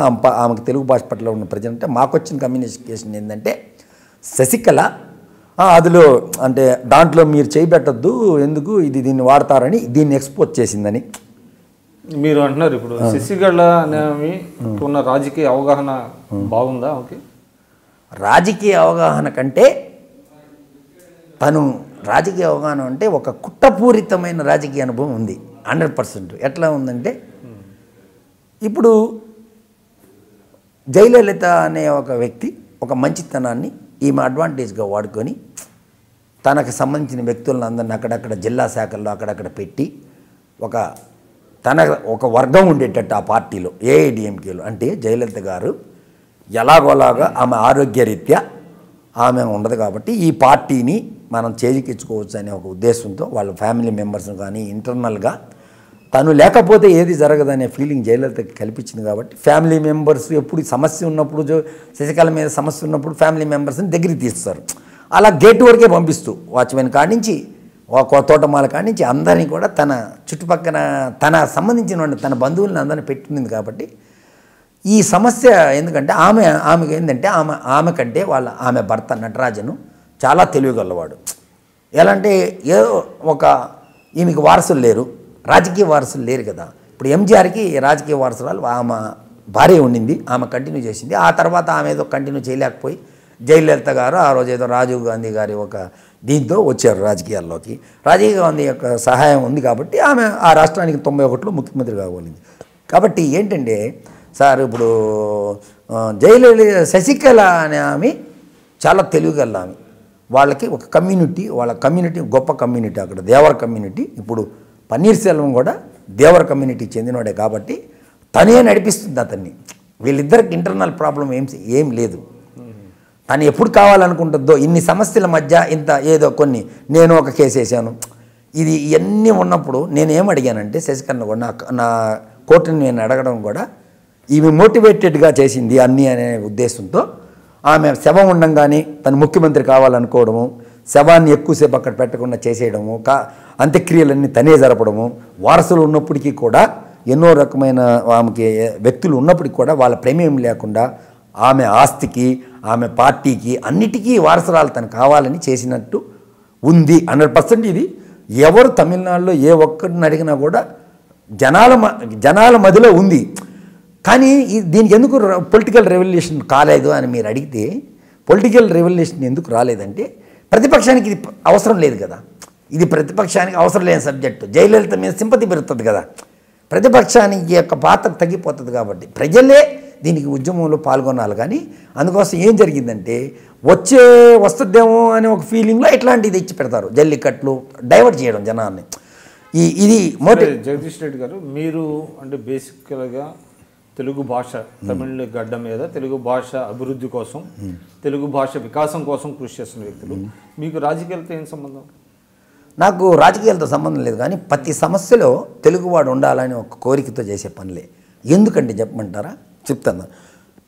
మేము ఉద్యమాలు చేస్తుంటాం, అరే ఏంది వీళ్ళ గొడవ 24 గంటలు అని అంటారు. వాళ్ళ సమస్యను కూడా మనం అప్పుడు చేస్తుంటే ప్యారలల్గా వాళ్ళ పట్ల కూడా ఇప్పుడు ఇంకోటి మానవ హక్కుల సంఘంలో ఒక కేసు వేసాను, మొన్న పాస్ అయింది. తమిళ వాళ్ళు 400 మంది చచ్చిపోయారు జయలలిత మరణం తర్వాత. వాళ్ళకి ఇప్పుడు దాకా ప్రభుత్వం కాంపన్సేషన్ కానీ ఏ రకంగా కూడా స్పందించలేదు. 400 మంది చచ్చిపోయారు. చనిపోయిన తర్వాత ఆత్మహత్యలు అయితే ఏమి, హార్ట్ అటాక్లు, ఎట్లా ఆరోగ్యం అది ఇది బాగా లేకుండా చనిపోయారు అందరూ. 400 మంది చచ్చిపోతే వాళ్ళకి ఇప్పుడు శశికళ కూడా మనం అడిగేది ఏంది, ఇప్పుడు దీపా అనే ఆమె నేను రాజకీయాల్లోకి వస్తుంది అనేది ఆమె మొన్న ఇచ్చిన స్టేట్మెంట్ ప్రకారం ఇప్పుడు వాళ్ళందరినీ నేను కలవాలి కదా. నేను మా అత్త ఆశయాలకి నేను పాటుపడతాను అనింది. అదేవిధంగా శశికళ కూడా కలవాల్సిన అవసరం ఉంది కదా. వాళ్ళు ఎందుకు చనిపోయారు? వాళ్ళు పట్టించుకోవట్లేదు. నేను దాన్ని ఇప్పుడు మానవ హక్కుల సంఘంలో కేసు వేసాను, నాది పాస్ అయిపోయింది. వాళ్ళకి నోటీస్ కూడా పంపించారు. మీరు చెప్పండి మీ వాదన ఏంటి అని చెప్పేసి కోర్టు ఈరోజే వచ్చింది నాకు. అది మీరు కాంపెన్సేషన్ అడిగారా?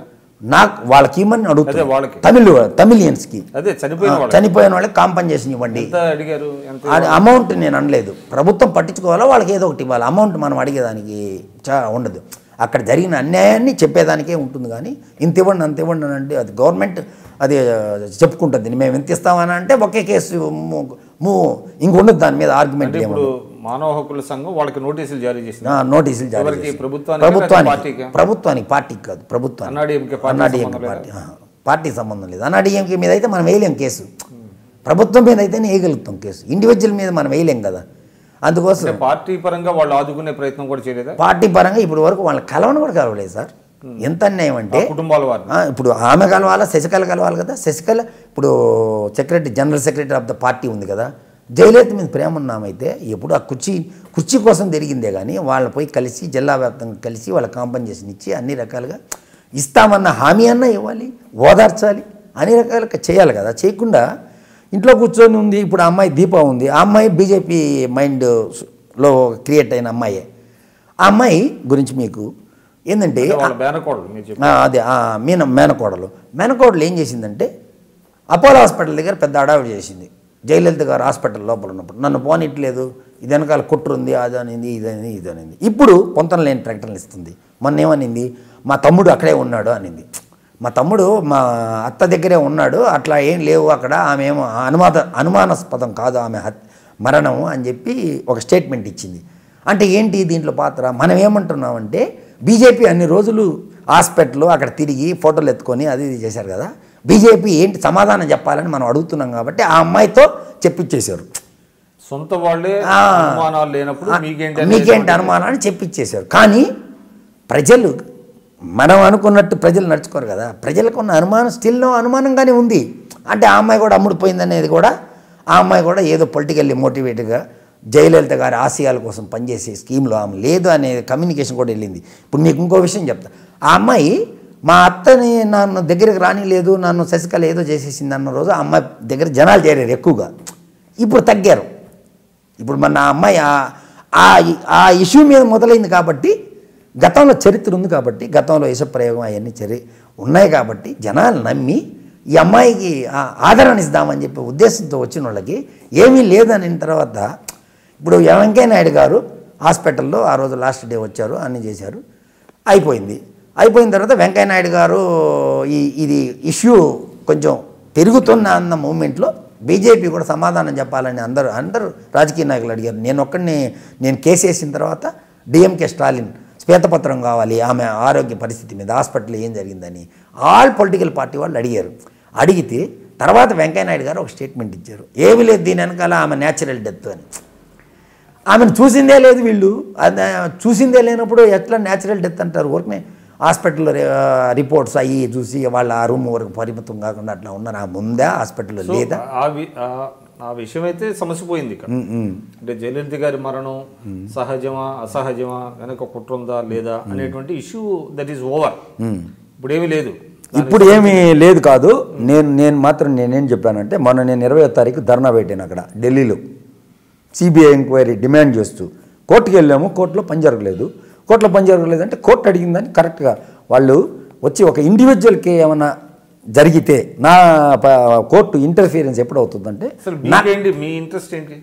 నా ఇంట్రెస్ట్ ఏం లేదు. ప్రజల యొక్క అనుమానాన్ని సుప్రీంకోర్టు లాంటి ఒక పెద్ద కోర్టులో ఒక కేసు వేసి దీనిపైన పోరాటం చేయాలి. సుప్రీంకోర్టులో కేసు వేశారు కదా, కోర్టు కేసులకి ఎంత ఖర్చు అయింది మీకు?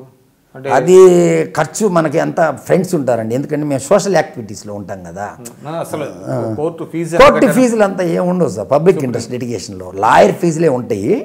అవి ఏంటంటే మనకు తెలిసిన వాళ్ళు ఉంటారు కదా లాయర్లు, మనం ఏంటంటే మనం కాజ్ మంచిది అయినప్పుడు వాళ్ళు ఫ్రీగా చేస్తారు. అది కమర్షియల్గా అనుకో చేయరు. సో మీరు దీని మీద పెట్టిన దృష్టి తెలుగు భాష అభివృద్ధి మీద పెడితే బాగుంది. నేను పెట్టాను కదా, అదే తెలుగు భాష అభివృద్ధికి స్టిల్లో నేను పోరాటం చేస్తూనే ఉన్నాను కదా. ప్రతి ఇష్యూలో కూడా నేను తెలుగునే ఇన్వాల్వ్ చేస్తున్నాను. నేను ఎందుకు చేస్తున్నాను? నేను జయలలిత గురించి అడిగితే కూడా, జయలలిత గురించి అడిగేది కూడా తెలుగు ఇన్వాల్వ్డ్ మ్యాటర్. ఎందుకంటే చెప్పమంటారా, మేము ఎప్పుడు పోరాటం ప్రత్యక్ష పోరాటం చేస్తుంటాం, ఇండైరెక్ట్గా పేపర్ ప్రకటనలు ఇచ్చేసి అలా చేసేది కాదు. వడివేలు సినిమా మీకు గుర్తుందో లేదో, గతంలో కృష్ణదేవ జరిగినప్పుడు వాడి ఇంటి మీదకి దండయాత్ర అని అన్నాం. ఒక తెలుగు అసోసియేషన్ ఒకసారి చెప్పండి. వడివేలు అనే అతను కృష్ణదేవరాయల్ని అవహేళన చేస్తూ సినిమాలో కొన్ని సీన్స్ ఉన్నాయని మాకు తెలిసింది. అంటే వాళ్ళ క్యాప్షన్ ఒక రాంగ్ క్యాప్షన్ ఉంది. కృష్ణదేవరాయలు టైటిల్ పెట్టి ఈ రాజుకి 36 మంది పెళ్ళాలు 102 మంది పిల్లలు అన్నట్టు ఒక క్యాప్షన్ పెట్టారు. అంటే కృష్ణదేవరాయలకి ఆ చరిత్ర లేదు. చరిత్రలో వారు కృష్ణదేవరాయల సామ్రాజ్యం పరిపాలించింది అది లేదు. అంటే ఇదేదో రాంగ్ కమ్యూనికేషన్ ఉంది. కృష్ణదేవరాయలు ఆయన పాత్రను కించపరిచారు. ఆయన మన భాష గురించి చాలా గొప్పగా మాట్లాడాడు. ఆయన కన్నడ వాడైనప్పటికి కూడా ఆయన మాట్లాడాడు. ఆయన తెలుగు దేశ భాషలందు తెలుగు లెస్స అన్నాడు. అలాంటి వ్యక్తి. అదేవిధంగా తిరుమల గుడి ఈరోజు అంత అగ్రస్థానంలో ఉండేదానికి కారణమైన వ్యక్తి.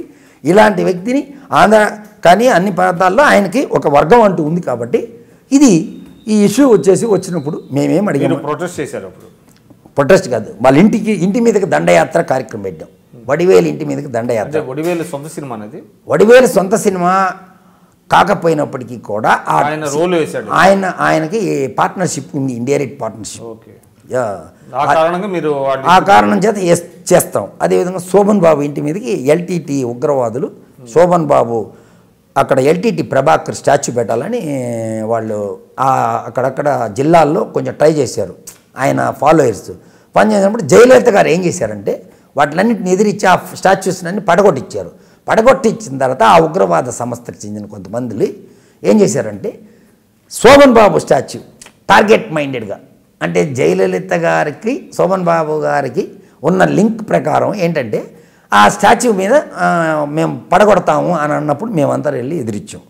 ఇలాంటి కొన్ని దాడులు చేసేదానికి వస్తే మధ్యలో పోలీసు వాళ్ళు ఉన్నారు, మేము ఉన్నామని చెప్పి పోయాము. వాళ్ళకి సంఘీభావం తెలిసాం. ఫ్యామిలీ బాబు గారి స్టాచ్యూస్ చెన్నైలో ఉన్నాయి, ఒకటి ఉంది, వాళ్ళ ఇంటి దగ్గరే ఉంది, ఆయన సొంత స్థలంలో ఉంది. వాళ్ళు తెలియకుండా ప్రభుత్వ స్థలం అని చెప్పి దాన్ని పడగొట్టేదానికి వచ్చారు. ఏ సంవత్సరంలో జరిగింది? మొన్న ఒక 2000 జయలలిత గారు లాస్ట్ 2014లో జరిగింది. జరిగినప్పుడు మేము ప్రొటెస్ట్ చేసాం. ప్రొటెస్ట్ చేయడం అంటే ఓపెన్ స్టేట్మెంట్ ఇవ్వాలంటే చాలా కష్టం. జయలలిత గారికి శోభన్ బాబు గారికి మధ్య స్నేహం ఉందన్న విషయం అంటే తమిళనాడులో కూడా తెలుసు, అందరికీ తెలుసు కదా. అంటే ఇది జనరల్ కదా, ఇట్లాంటి వార్తలు స్ప్రెడ్ అయిపోతాయి కదా ఊరికి. అట్లాంటి వార్తలకి అక్కడ అటువంటి అందులో వాస్తవం ఎంత ఉందో ఎవరికి తెలియదు. ఒక అపోహ కానివ్వండి ఏదైనా కూడా కొన్ని ఫోటోలు ఆమె రిలీజ్ చేసి భోజనం చేస్తా పర్సనల్ ఉన్న ఫోటోలు ఇవన్నీ దానివల్ల అట్లా అనుకుంటారు. అనుకోవడం కాదు, అది ఉంది మనుషుల మొదలు ఉంది ఉన్న ఇష్యూ. ఎవరికి తెలియదు. కాబట్టి ఏం జరిగిందంటే ఆయన ఆ టార్గెట్ మైండ్ పెట్టి వచ్చారు కాబట్టి మాకు తెలిసింది ఇమీడియట్గా. వాళ్ళ ఫ్యామిలీ వాళ్ళ కొడుకేం మాకు చెప్పకపోయినా మేము అక్కడికి వెళ్ళి స్టాచ్యూ వాళ్ళ ఇంటి ఎదురుగానే ఉంటుంది కాబట్టి అక్కడికి వెళ్ళి వాళ్ళని ఎదిరించేదానికి కెపాసిటీ ఉండాలి. ఎట్లా చెప్పమంటారా, వాళ్ళు వచ్చి మీకు తెలుసు కదా వాళ్ళు ఎట్లాంటి వాళ్ళు అనే విషయం తెలుసు కదా మీకు, ఎదిరించేదానికి మేము ఎదిరిస్తున్నామని చెప్పి తమిళ ఛానల్లో చెప్పే ధైర్యము దమ్ము కావాలి కదా. ఇలాంటి కొన్ని కార్యక్రమాలు మేము చేస్తాం కాబట్టి దీన్ని ప్యారలల్గా బేస్ చేసేదానికి తమిళ వాళ్ళ యొక్క సమస్యల్లో కూడా. కానీ నాకు తెలిసి అక్కడ తమిళియన్స్ కానివ్వండి, తెలుగు వాళ్ళు కానివ్వండి కలిసిమలిసి సహజీవనం చేస్తారు తప్ప ఎప్పుడు భేదాభిప్రాయాలు ఇటువంటి ఇబ్బందులు ఏమి భేదాభిప్రాయాలు ఉండవు. ఎందుకు ఉండవు అంటే ఇంతే మేము ఇప్పుడు మీరు అడిగారు కదా నన్ను, ఏం జయలలిత గురించి నువ్వు ఎందుకు కేసు వేసావు అని అడిగారు కదా. అంతే, ఇప్పుడు చెప్పాలంటే నా ఇంట్రెస్ట్ ఏంటి, నాకేంటి వస్తుంది దీనివల్ల, చెడ్డ పేరు వస్తుంది, నాకు కావాలంటే శత్రువులు పెడతారు, శశికళ కావాలంటే నన్ను ఏమైనా చేయగలుగుతుంది. తనకున్న ఇప్పుడు జయలలితనే ఇట్లా చేసింది అన్న ఒక వాదు ఉన్నప్పుడు అలాంటి నన్ను ఏమైనా చేయగలుగుతుంది కదా. ఆమెకు ఒక ఇది ఉంది, వ్యవస్థ ఉంది, నాకు ఏమి ఉంది వ్యవస్థ అనేది లేదు, పోరాటం చేసే ప్రతిభ ఉంది నాకు. అందుకోసం ఏంటంటే అట్లా కేసు వేసేదానికి ఎందుకు వేసానంటే నాకు అది తప్పు అని అనిపించింది. తప్పు అని అనిపించిన తర్వాత ఎవరో ఒకరు ముందుకు రావాలా, అయితే మనం వద్దాం, మనం ఎందుకు రావాలా అంటే ఆ సమస్య 10 మందికి ఎలివేట్ అవుతే తెలుగు వాళ్ళు పాపం మనతో పాపం మంచిగా ఉన్నారు. అమ్మ మరణం వెనకాల ఆమెను ప్రేమించే వాళ్ళందరూ కూడా మనల్ని ప్రేమిస్తారనే ఒక ఉద్దేశం దేశమే కానీ అంతకంటే దీనివల్ల ఉపయోగం. ఎంతమంది ఉన్నారండి? 40% తెలుగు వాళ్ళు ఉన్నారు. 40%. 40%. ఎక్కువ మంది ఉన్నారు. కోయంబత్తూరు, మధురై, సేలం అన్ని ఏ ఊర్లైనా తెలుగు వాళ్ళు లేని ఊరు లేదు. సో అక్కడ తెలుగు వాళ్ళకి సంబంధించిన ఒక రాజకీయ పార్టీ పెడితే గెలిచే అవకాశం ఉంటుందా? అట్లా రాజకీయ పార్టీ పెడితే మేము చాలాసార్లు అన్న ఎన్టీఆర్ గారిని కలిశాను నేను. అన్న తెలుగుదేశం అనే పార్టీ కదా అది, అట్లాంటి ఏదైనా ఉండింది అనుకోండి అడ్వాంటేజ్ ఉంటుంది ఆయనకి బాగా తమిళ్ కూడా వచ్చు కాబట్టి ఆ పార్టీని అక్కడ పెడదామనే ఒక ఉద్దేశంతో రామారావు గారిని చాలాసార్లు కలిసాము. అప్పటికి ఏదో నేషనల్ పార్టీ హోదా రాలేదు కాబట్టి మాకు ఆయన ఇప్పుడు వచ్చింది కదా తెలుగుదేశం పార్టీని కోరుతున్నారు. ఇప్పుడు వచ్చింది. నేను ఆల్రెడీ చంద్రబాబు గారిని అందరిని కలిశాను. నాకేమీ కాదు, భాషను బతికించేదానికి ఒక స్ట్రాంగ్ ఒక పొలిటికల్ పార్టీ యొక్క అండదండలు కావాలి కాబట్టి ఒక వ్యక్తి అనే నేను ఎన్ని సంవత్సరాలు నేను పోరాటం చేయలేను కాబట్టి నేను పోరాటం చేస్తూనే ఉన్నాను. నేను అలసిపోతే చేసే మూమెంట్ చేసేదానికి యూత్ అంత ఇదిలో లేరు కాబట్టి చాలా తెలుగు సంఘాలు ఉన్నాయి కదా అక్కడ తమిళనాడులో. అవన్నీ కల్చరల్ సంబంధించి చేస్తుంటారు సార్. ఏదైనా పండగలప్పుడు పబ్బాలప్పుడు అంటే ఉగాది సంఘాలు ఉగాదిలో అప్పుడు జరుపుతారు. అప్పుడప్పుడు ఏదో జరిగి సమస్య మీద పోరాటం చేసేవి చాలా ఏళ్ల మీద వేసే 4-5 సంస్థలు తప్పితే ఏముండవు.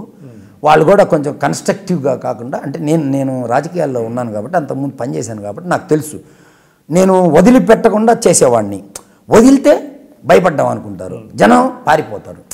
తెలుగు వాళ్ళకున్న ఇదే కదా, వదలకుండా నిరంతరం ఆ చైన్ని నేను నడిపిస్తూనే ఉన్నాను ఏదో ఒక ఇష్యూ బేస్డ్గా. ఇప్పుడున్న ప్రెసిడెంట్ ముఖ్యమంత్రి ఎవరైతే ఉన్నారో పన్నీర్ సెల్వం గారు, వారికి ఎట్లా ఆదరణ ఉందా తెలుగు? నేను వారిని మొన్న ఒక లెటర్ రాశాను వారికి. ఇప్పుడు మీరు కేంద్రం ఎక్కువ మూమెంట్ ఎక్కువ ఇన్వాల్వ్మెంట్ అవుతుంది, మీరు మమ్మల్ని అందరూ కూడా ఇక్కడ దూరం చేసుకుంటే మీకు ప్రజలు కష్టమైపోతారు. 2 రాష్ట్రాల్లో ఇటు మేము అందరు సపోర్ట్ కావాలి కదా, ఇట్లా తెలంగాణ అయితే మీ ఆంధ్రప్రదేశ్లో ఉన్నంతే ఇవన్నీ ఒక పార్టే కదా, ద్రవిడ దేశం ఇదంతా ద్రవిడ దేశం అంటారు కాబట్టి మా భాషని మీరు ఇలా ఉక్కుపాదం వేసి నొక్కడం కరెక్ట్ కాదు, మా భాషను మీరు కాపాడండి. మేము ప్రభుత్వ పాఠశాలలో ఏదైతే ఇంతకుముందు మీరు చెప్పినట్టుగా కరుణానిధి గారు ఇచ్చినటువంటి జీవోని ఉపసంహరించే ప్రయత్నం ఏమైనా చేస్తున్నాడు ఆయన? ప్రయత్నం చేసేదాన్ని గందరగోళంలో ఉన్నారు కదా. ఆయన ముఖ్యమంత్రి అయ్యాడు, జయలలిత చచ్చిపోయిన తర్వాత ఆయన ముఖ్యమంత్రి అయ్యాడు. ఆ తర్వాత ఈ జల్లికట్టు ఇష్యూ వచ్చింది, ఇటు అటు ఢిల్లీకి అట్లా ఇటు తిరిగి ఆ సమస్యను. ఒకటి చెప్పండి మీరు, ఇప్పుడు తెలుగు గంగ ద్వారా మద్రాసు ప్రజలకి మంచినీళ్ళు ఇస్తున్నారు. మొన్న కూడా పన్నీర్ సెల్వం గారు వచ్చారు, చంద్రబాబు నాయుడు గారిని కలిశారు, ఒక 2 TMC ఆఫ్ వాటర్ రిలీజ్ చేయమన్నారు. సో అంటే ఆంధ్రప్రదేశ్తో తమిళనాడుకి కొన్ని ప్రయోజనాలు ఉన్నాయి. అటువంటి పరిస్థితుల్లో ప్రభుత్వమే ఇదిగో మేము మీకు మంచినీళ్ళు ఇస్తున్నాం కాబట్టి అక్కడ తెలుగుని ప్రొటెక్ట్ చేయండి, ప్రభుత్వ పాఠశాలలో తెలుగు భాషను కొనసాగివ్వండి అని ప్రభుత్వం అప్పీల్ చేయట్లేదా? ప్రభుత్వం అప్పీల్ చేసింది మొన్న మ్యూచువల్ దాంట్లో. పక్కపక్కన ఉన్న రాష్ట్రాల్లో అవినాభావ సంబంధం ఉండాలని చంద్రబాబు నాయుడు గారు ఆ విద్యార్థులు తెలుగులో చదువుకునేదానికి అవకాశం కల్పించమని పన్నీర్సెల్వం అడిగాడు. ఆ డిస్కషన్ ఇప్పుడు ఈ ఫిబ్రవరి 10వ తారీఖు తిరుపతికి రమ్మన్నారు ఆఫీసర్ని, ఏదో మాట్లాడతారు అని చెప్పారు. చంద్రబాబు నాయుడు గారు స్టేట్మెంట్ ఇచ్చారు. ముఖ్యమంత్రి పన్నీర్సెల్వంకి చెప్పినట్టు ఒక స్టేట్మెంట్ కూడా వచ్చింది. అది మంచి పరిణామమే. ఎందుకంటే చెప్పవాలంటే జయలలిత ఉన్నప్పుడు కూడా చంద్రబాబు నాయుడు గారు 2 సార్లు 3 సార్లు లెటర్ రాశారు. ఆయన కూడా ఒక వివాదంలో పెట్టేశారు. అదేంటంటే ఈ చందనం సంబంధించిన వ్యవహారంలో, ఎర్రచందనం సంబంధించిన వ్యవహారంలో కూలీలు చచ్చిపోతే ఆ ఇష్యూ వల్ల తెలుగుదేశం అక్కడ పెట్టలేకపోయారు. తెలుగుదేశం అనే పార్టీని అక్కడ స్థాపించేదానికి అక్కడ ఎన్కౌంటర్లో దాదాపు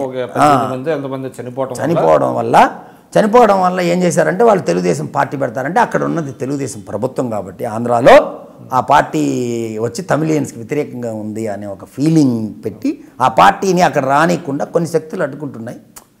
దాన్ని కన్స్ట్రక్టివ్గా చేస్తే ఒక మహా ఉద్యమాన్ని చేయొచ్చు. పొలిటికల్ తెలుగు వారు ఎక్కడ ఉన్నారో అక్కడ తెలుగు వారికి సంబంధించిన ఒక పార్టీ ఏదైనా కానివ్వండి, ఏదైనా అంటే గతంలో ఒక పార్టీ పెట్టారు. ఇది తెలుగు మున్నేట్ట కడగం అని పెట్టారు. ప్రయోజనాలు ఆశించినంత ఇదిగా రాలా. ఏమైందంటే కొన్ని జిల్లాల్లో మధురై, సేలం అక్కడంతా వచ్చేసి already they mixed with some political parties. వాళ్ళ భాష తెలుగు కంటే కూడా వాళ్ళకి ఆ పార్టీ లీడర్షిప్ వాళ్ళు అప్పర్ హ్యాండ్లో ఉన్నారు. తెలుగు వాళ్ళే అక్కడ లీడర్స్. దాదాపు కొన్ని జిల్లాల్లో తెలుగు వాళ్ళే, వైగో తెలుగువాడే. అదేవిధంగా ఇప్పుడు సేలం కానీ అక్కడ ఒక మంత్రి ఉండేవాడు కేఎల్ నెహ్రూ.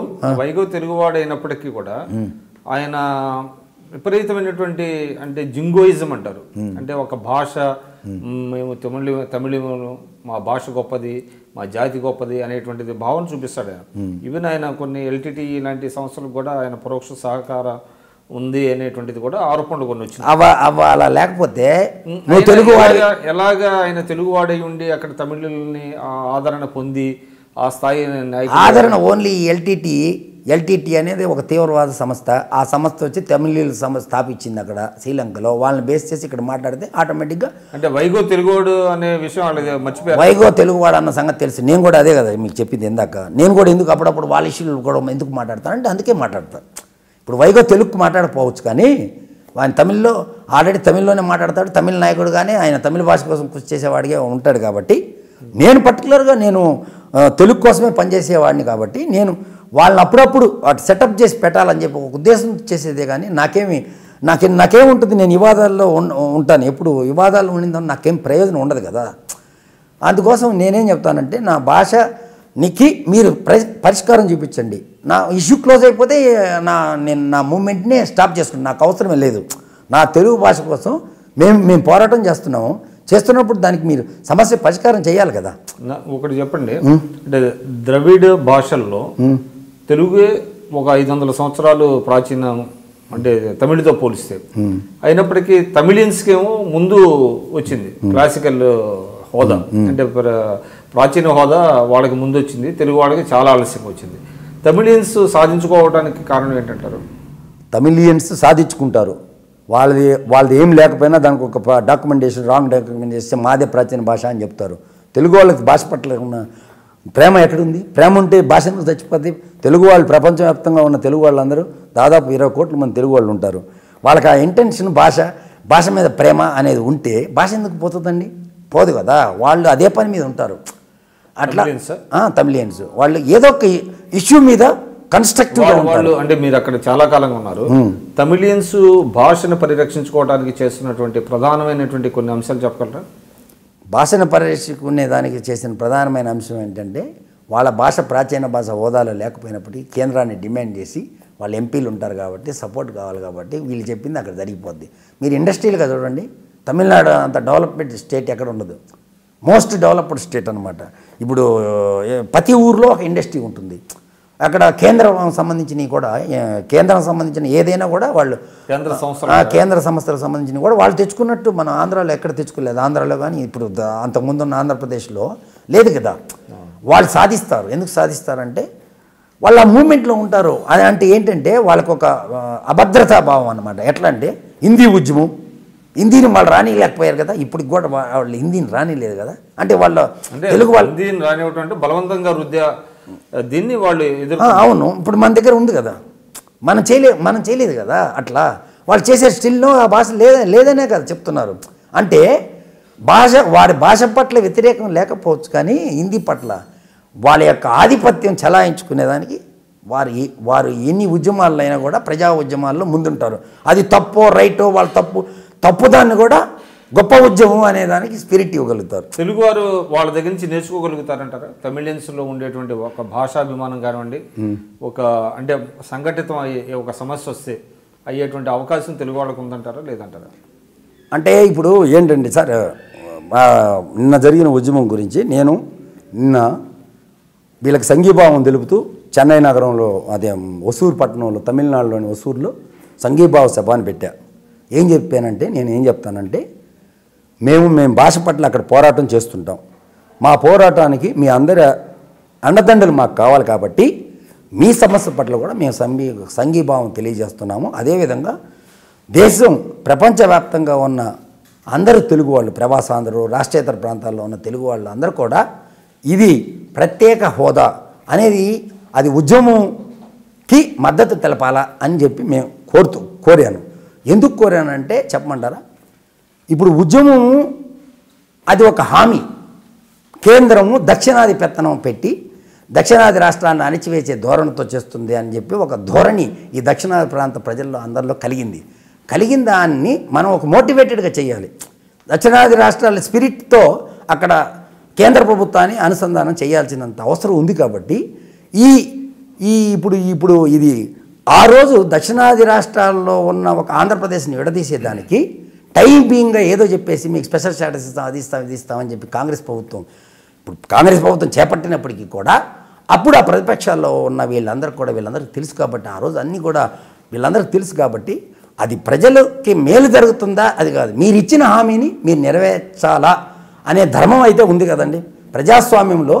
ఇప్పుడు జల్లికట్టు ఇప్పుడు అందుకే వాళ్ళు చూసారా ఆరంభంలో ఏం చేశారు, మీరు శాసనం తెచ్చినప్పటికీ కూడా ఉద్యమాన్ని నడిపించారు 4 రోజులు.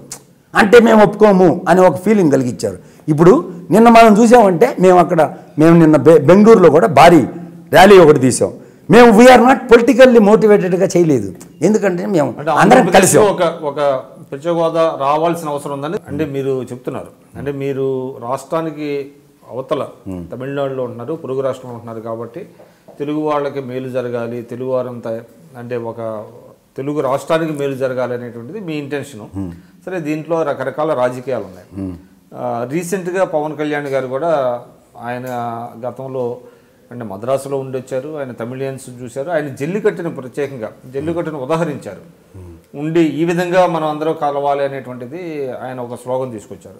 కానీ పెద్దగా అది ఫలించినట్టుగా కనపడలా.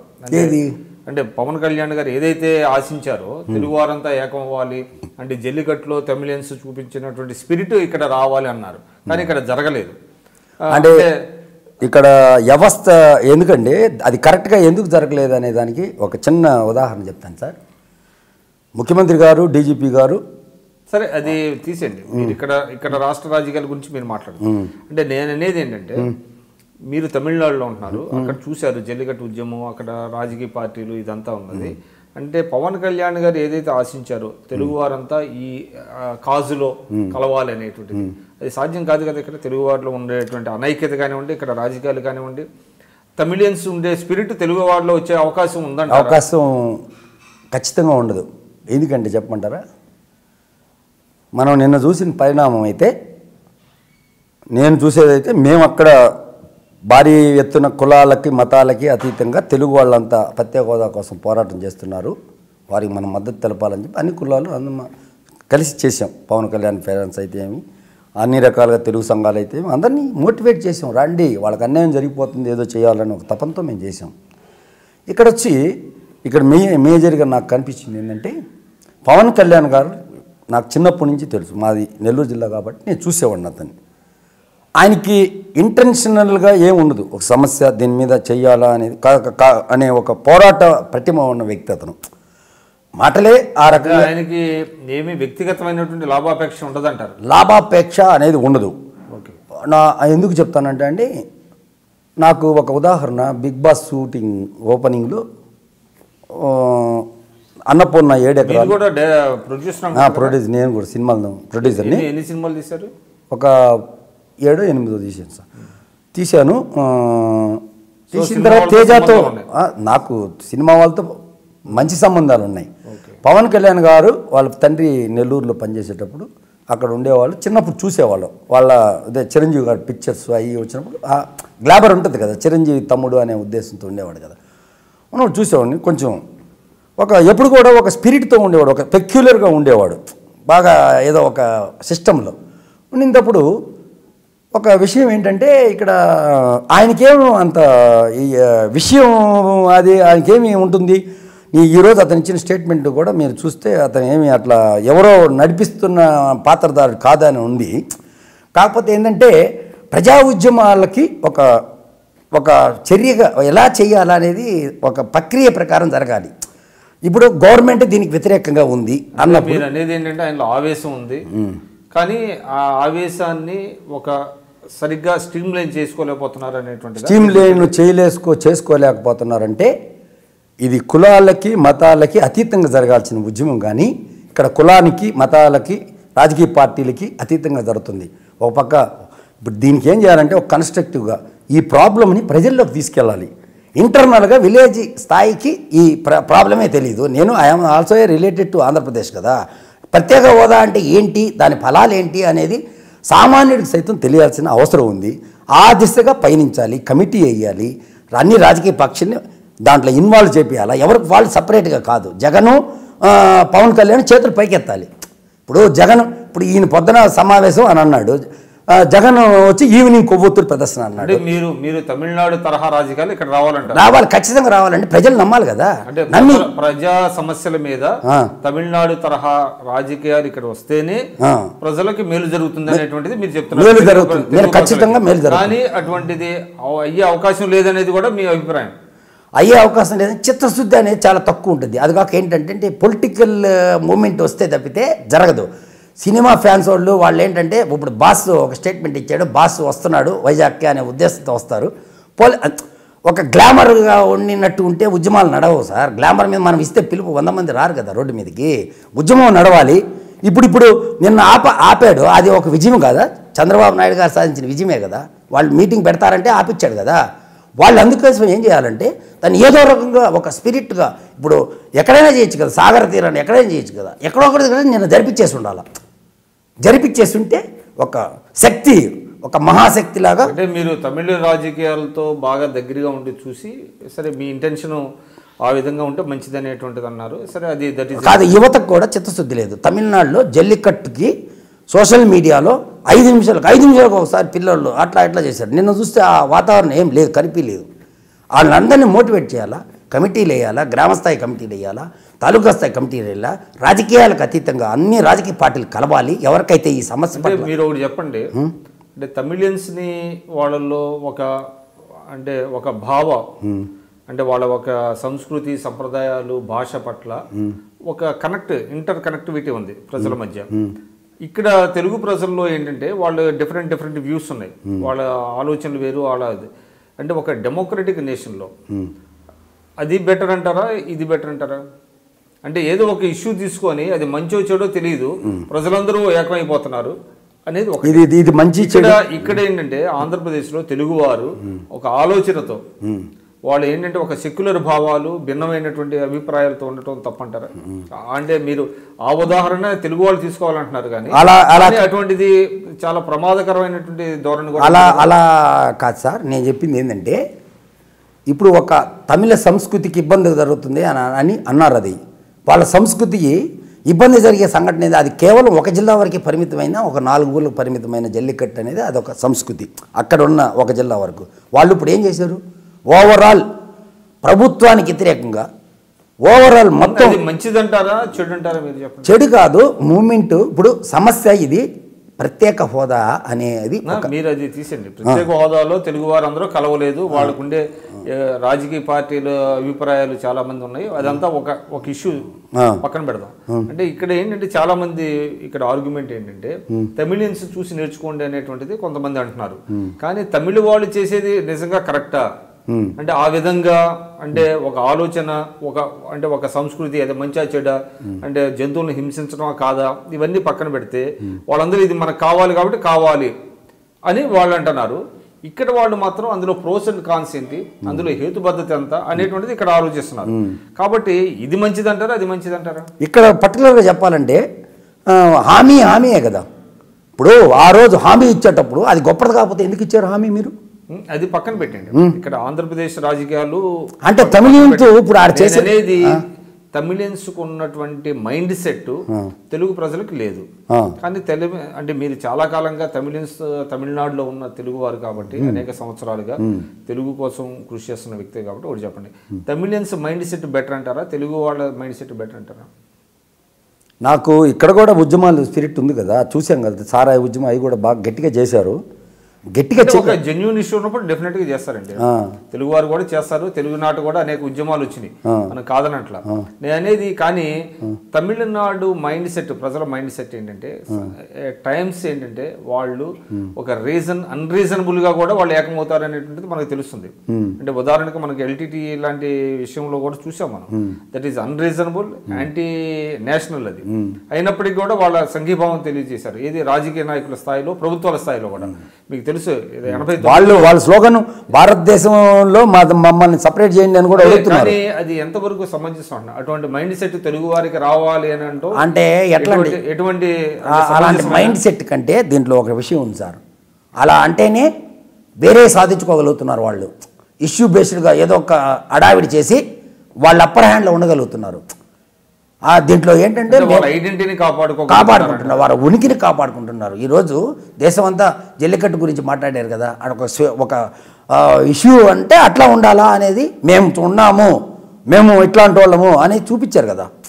ఒక రకంగా చెప్పాలంటే ఇది రాబోయే రోజుల్లో ఇక్కడ కూడా అట్లా జరుగుతుందేమో కానీ ఇక్కడ పరిస్థితి అలా లేదు. దీన్ని కన్స్ట్రక్టివ్గా చేయాలా, చేస్తే అక్కడ మేము కూడా ఇప్పుడు మేము తెలుగు వాళ్ళము, మేమంతా తెలుగు కోసం కృషి చేస్తుంటాము, వాళ్ళు మమ్మల్ని అవహేళన చేస్తారు కదా. ఇప్పుడు ఏమంటారు వాళ్ళు, ఖచ్చితంగా ఇక్కడ చేస్తారు అనుకోండి ఉద్యమం. వాళ్ళు మమ్మల్ని వాళ్ళు చేసి చూపించారు కదా. ఇప్పుడు మీరు రిలేషన్, ఇప్పుడు ఆంధ్ర మేము ప్రాంతానికి చెందిన వాళ్ళం కదా, ప్రతి తెలుగువాడు ఆంధ్రాకి సంబంధించిన వాడే కదా. అక్కడ ఇక్కడ అనైక్యత లేదనేటువంటిది వాళ్ళు మిమ్మల్ని హ్యాండిల్ చేస్తారని అంటే ఆ రకంగా మాట్లాడడం మొదలు పెడతారు. ఆ ఇష్యూ ఎట్లా వెళ్తుంది అనేది అక్కడ పక్కన పెడితే, ఇవాళ అంటే ఆఫ్టర్ జయలలిత తమిళ రాజకీయాలు డిఫరెంట్ షేపులో వెళ్తున్నాయి. ఇప్పుడు తెలుగు వారు గతంలో అంటే జయలలిత పరిపాలనలో ఉన్నటువంటి ఒక ఫెసిలిటీస్ అన్ని పొందుతారంటారా, సౌకర్యాలు కానివ్వండి, ఇది ఆ భద్రతా భావం మన వచ్చి సార్ 25 సంవత్సరాలుగా నిరంతరం సమస్యల మీద స్పందిస్తూనే ఉంటాం. మాకు ఎవరు కూడా అక్కడ సాయం అంటే ఏ ఒక్కరు కూడా తెలుగు ప్రజలకు భద్రతా భావాన్ని కల్పిస్తూ ఉంటాం. మీరు కదండి అంటే నేను అనేది, సరే మీరు ఎటు తిరిగి కల్పిస్తారు, ఒక ఎన్జిఓ గానా లేకపోతే ఒక తెలుగు వారి.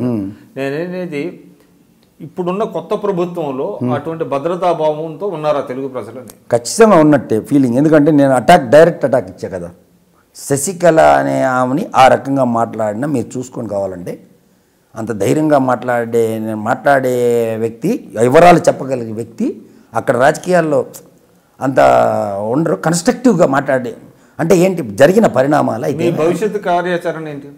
భవిష్యత్తు దీంట్లో ఏం లేదు. నాకు తెలుగుని బతికించమని నేను ఈరోజు కూడా ఈ ఆంధ్ర పవన్ కళ్యాణ్ ఇచ్చిన పిలుపు మేరకు అక్కడ ఎందుకు చేశానంటే కూడా, పవన్ కళ్యాణ్ని కూడా నేను కోరేది ఏంటంటే, మాకు తెలుగు భాష కోసం మేము అదే విధంగా మాకు ఛాన్స్ ఇవ్వు, మేము పెట్టి చూపిస్తాం మీటింగు.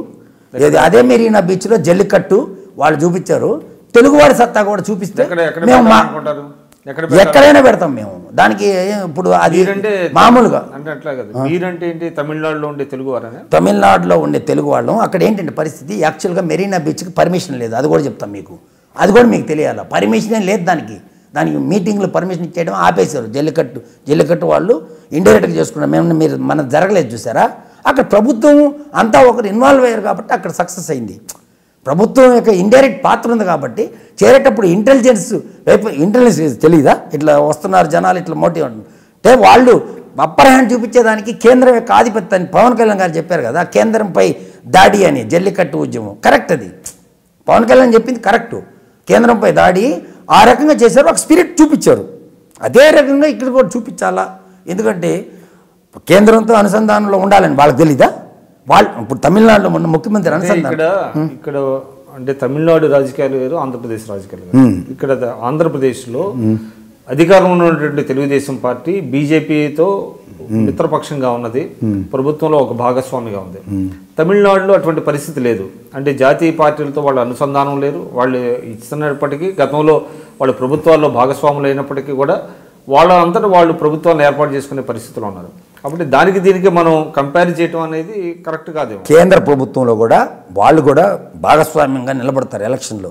అయినా వీళ్ళే అప్పర్ హ్యాండ్గా ఉంటారు కానీ వాళ్ళని అప్పర్ హ్యాండ్ చేయరు ఎప్పుడు. తమిళనాడులో మీరు చూస్తే గత చరిత్ర అంతా చూశారు అనుకోండి, జయలలిత 5 నిమిషాల్లో వాజ్పేయి గవర్నమెంట్ పడగొట్టింది కదా, సపోర్ట్ చేసింది. అప్పుడు ఏం కారణం చేత సపోర్ట్ చేసి విత్డ్రా చేసింది?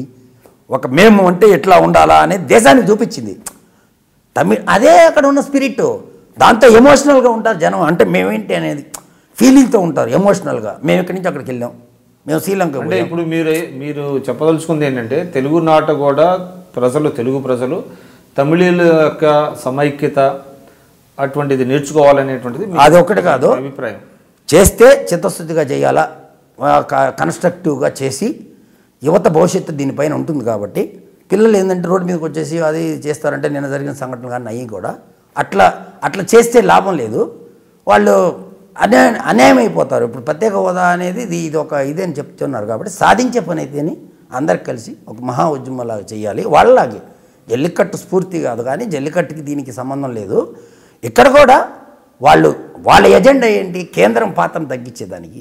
అదేవిధంగా ఇక్కడ ఇప్పుడు వెంకయ్యనాయుడు గారు ఉన్నారు, దానికి దీనికి ఏంటి డిఫరెన్స్ అని అంటారు. ఇప్పుడు దేశం అంతా ఏంటంటే దీని మీదే చర్చిస్తున్నారు. నిన్న అంటే దేశం అంతా వచ్చి అదేదో ఆంధ్రాలో ఇట్లా 2 స్టేట్. ఇప్పుడు మీరు అంతే ఎందుకు కదా సార్, తెలంగాణ ఉద్యమం 50 సంవత్సరాల నుంచి చేస్తున్నారు, సక్సెస్ కాలేదు.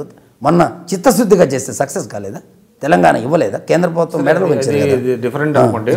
అంటే ఇప్పుడు తెలంగాణ ఉద్యమంలో ఆ రోజు ఎజెండాలు అన్ని పక్కన పెట్టి సాధించుకున్నారు. సో మీరు అంటే తమిళనాడు రాజకీయాలకి కన్ఫైన్ అయితే బాగుంటుంది అనుకుంటున్నాను నేను. అంటే ఇక్కడ ఆంధ్రప్రదేశ్లో రాజకీయాలు వేరు, ఇక్కడ ప్రజల మైండ్ సెట్ వేరు, ఇక్కడ రాజకీయ పార్టీల యొక్క వ్యూహాలు ప్రతి వ్యూహాలు అన్ని వేరు. సో తమిళనాడు టైపులో ఏం జరగదు. అట్లా చేసే పని ఉద్యమాలు సక్సెస్ కావు. సరే, ప్రజలకి ఇక మీ వ్యక్తిగత వివరాలకు వద్దాం. మీరు అక్కడ తమిళనాడులో ఎన్నాళ్ళ నుంచి మీరు స్థిరపడ్డారు? 35 సంవత్సరాలు అక్కడే. మీ పిల్లలు అంతా మీరు అంటే నెల్లూరు జిల్లా వాస్తవం? నెల్లూరు జిల్లా. నేను చదువుకునే దానికి ఫస్ట్ వెళ్ళాను అక్కడికి, అంటే కంటిన్యూ చేశాను.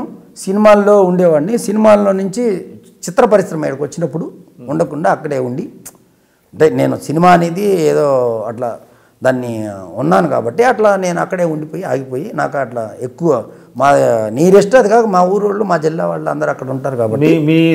మీ యొక్క ఎన్జిఓలో తమిళనాడులో ఉన్నటువంటిది అంటే మద్రాసు బేస్డ్గా, చెన్నై బేస్డ్గా? చెన్నై ఒక నాట్ ఓన్లీ చెన్నై, మాకు మధురైలో శాఖ ఉంది, సేలంలో ఉంది. ఎంతమంది ఉన్నారు మీ సంస్థలో సభ్యులు?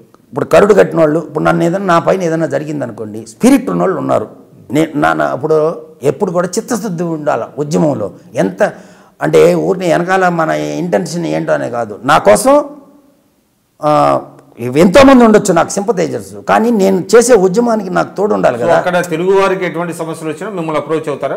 100% వాళ్ళు అప్రోచ్ కావాల్సిన పని లేదు. నాకు తెలిసిన 5 నిమిషాలు నేనే వెళ్తాను. వాళ్ళు వచ్చి చెప్పి మేము ఎట్లా అవుతున్నాం అనాల్సిన అవసరం నాకు లేదు.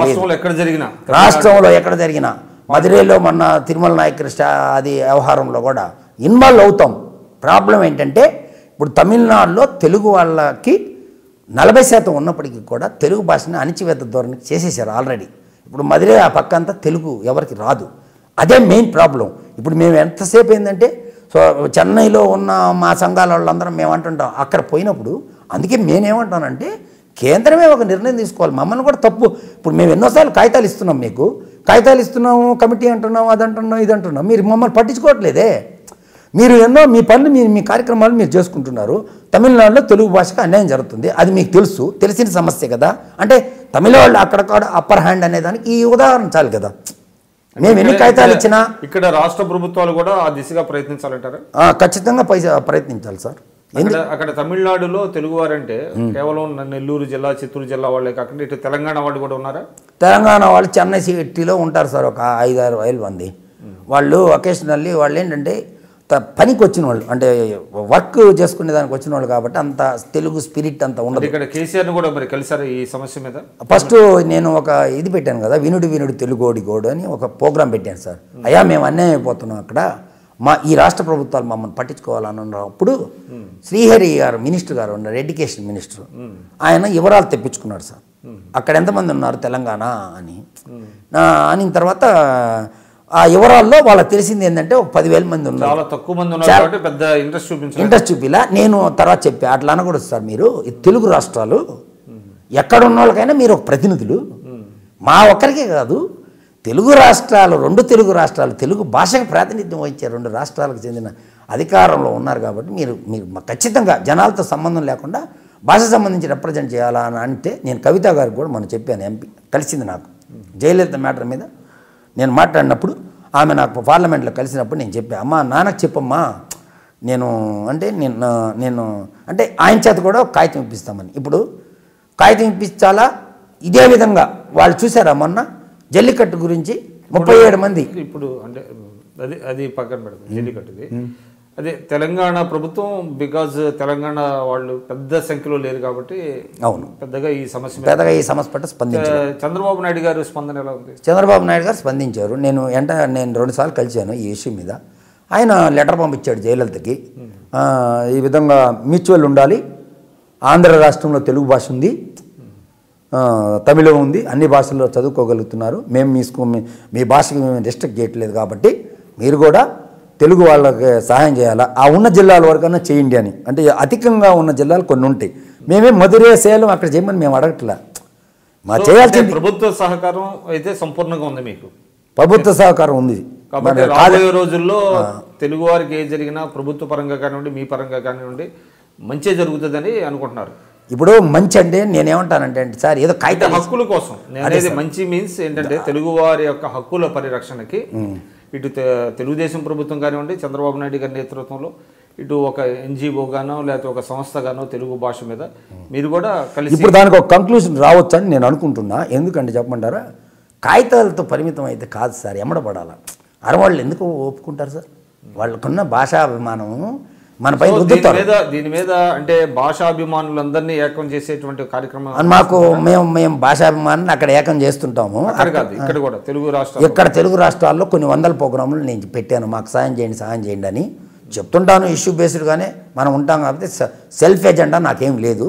నాకు భాషను బతికించుకోవాలా, ఆంధ్ర ప్రాంతంలో ఉండేవాళ్ళు కూడా ఇప్పుడు నాకు ఆడ ఏదైనా జరిగింది అనుకోండి, నన్ను ఒంటరి చేసేస్తారేమో అని ఒక భయం ఉంది. ఆంధ్రాలో ఆ స్పిరిట్ ఉంటేనే వాళ్ళు కరెక్ట్గా ఉంటారు. సో తెలుగు వారి మధ్య ఐక్యత ఉండాలనేది అంటారు. ఐక్యత ఖచ్చితంగా ఉండాలి. ఐక్యత అంటే మేము అంత దేశవ్యాప్తంగా ఉన్న తెలుగు వాళ్ళందరిలో ఉండాలి ఐక్యత. ఒక్క ఊరకనే ఏదో తెలంగాణ అట్లా అనేది కాదు, అందరూ కూడా మన సహోదరులు అనే భావం ఉండాలా. ఇప్పుడు మేము ఎందుకు చేసామండి ఈ ప్రత్యేక హోదా, అక్కడ ఎందుకు చేసాం, ఆంధ్రాలో ఏదో ఇష్యూ ఉంది, వాళ్ళకి మన సంఘీభావం తెలపాలి. నేనేం జగన్ పార్టీ కాదు, ఇంకో పార్టీ కాదు, దాంట్లో కన్స్ట్రక్టివ్గా నేను చదివాను కాబట్టి ఏదో కేంద్రం దాన్ని చెప్పింది. తమిళోళ్ళు అయితే సాధించారు కదా జల్లికట్టు, కేంద్రం దాన్ని హామీ ఇచ్చింది కదా, ఇది జగమెరిగిన సత్యం కదా. లేదు మేము డిఫరెంట్ అనుకోండి, ఇక్కడ ఇష్యూస్ వేరు, అక్కడ తమిళనాడు ఇష్యూస్ కాదు. అంటే మీరు వాడిన పదమంది చూడండి, జల్లికట్టు స్ఫూర్తితో అని, అది తప్పు అని నేను అంటా. ఆ స్ఫూర్తి లేదు మీ దగ్గర. అదే లేదు, కానీ రావాలని మీలాంటి వాళ్ళు రావాలి. మేమంతా ఉంటాం సార్, ఎందుకు రాము, మేమంతా ఉంటాం. మేమేమి చూద్దామండి, అది అటువంటిది భవిష్యత్తులో అంటే తమిళియన్స్ స్ఫూర్తిని తెలుగువారు కూడా పెంపొందించుకోవాలని చూద్దాం. నేనేమంటానంటే, నేను అన్ని స్టేట్లు తిరుగుతుంటా, ఒక స్టేట్ కాదు సార్. కర్ణాటకలో తెలుగు అసోసియేషన్, అదేవిధంగా మహారాష్ట్రలో దేశంలో ఉండేటువంటి అందరినీ ఒక ఏదికి మీద తేవాలని ఒక తపన, దానికి తెలుగు రాష్ట్రాల్లో ఉన్న ప్రజలు కూడా మాకు వెన్నంటి ఉండాలని నా కోరిక sir. All the best sir. Thank you. నమస్కారం, నా పేరు కేతిరెడ్డి జగదీశ్వర్ రెడ్డి, తమిళనాడు తెలుగు యువశక్తి అధ్యక్షుడిని. గత 25 సంవత్సరాలుగా తమిళనాడులో తెలుగు భాష కోసం, తెలుగు భాష రద్దు తదితర అంశాల మీద ఎప్పుడూ పోరాటం చేస్తున్న సంస్థ మాది.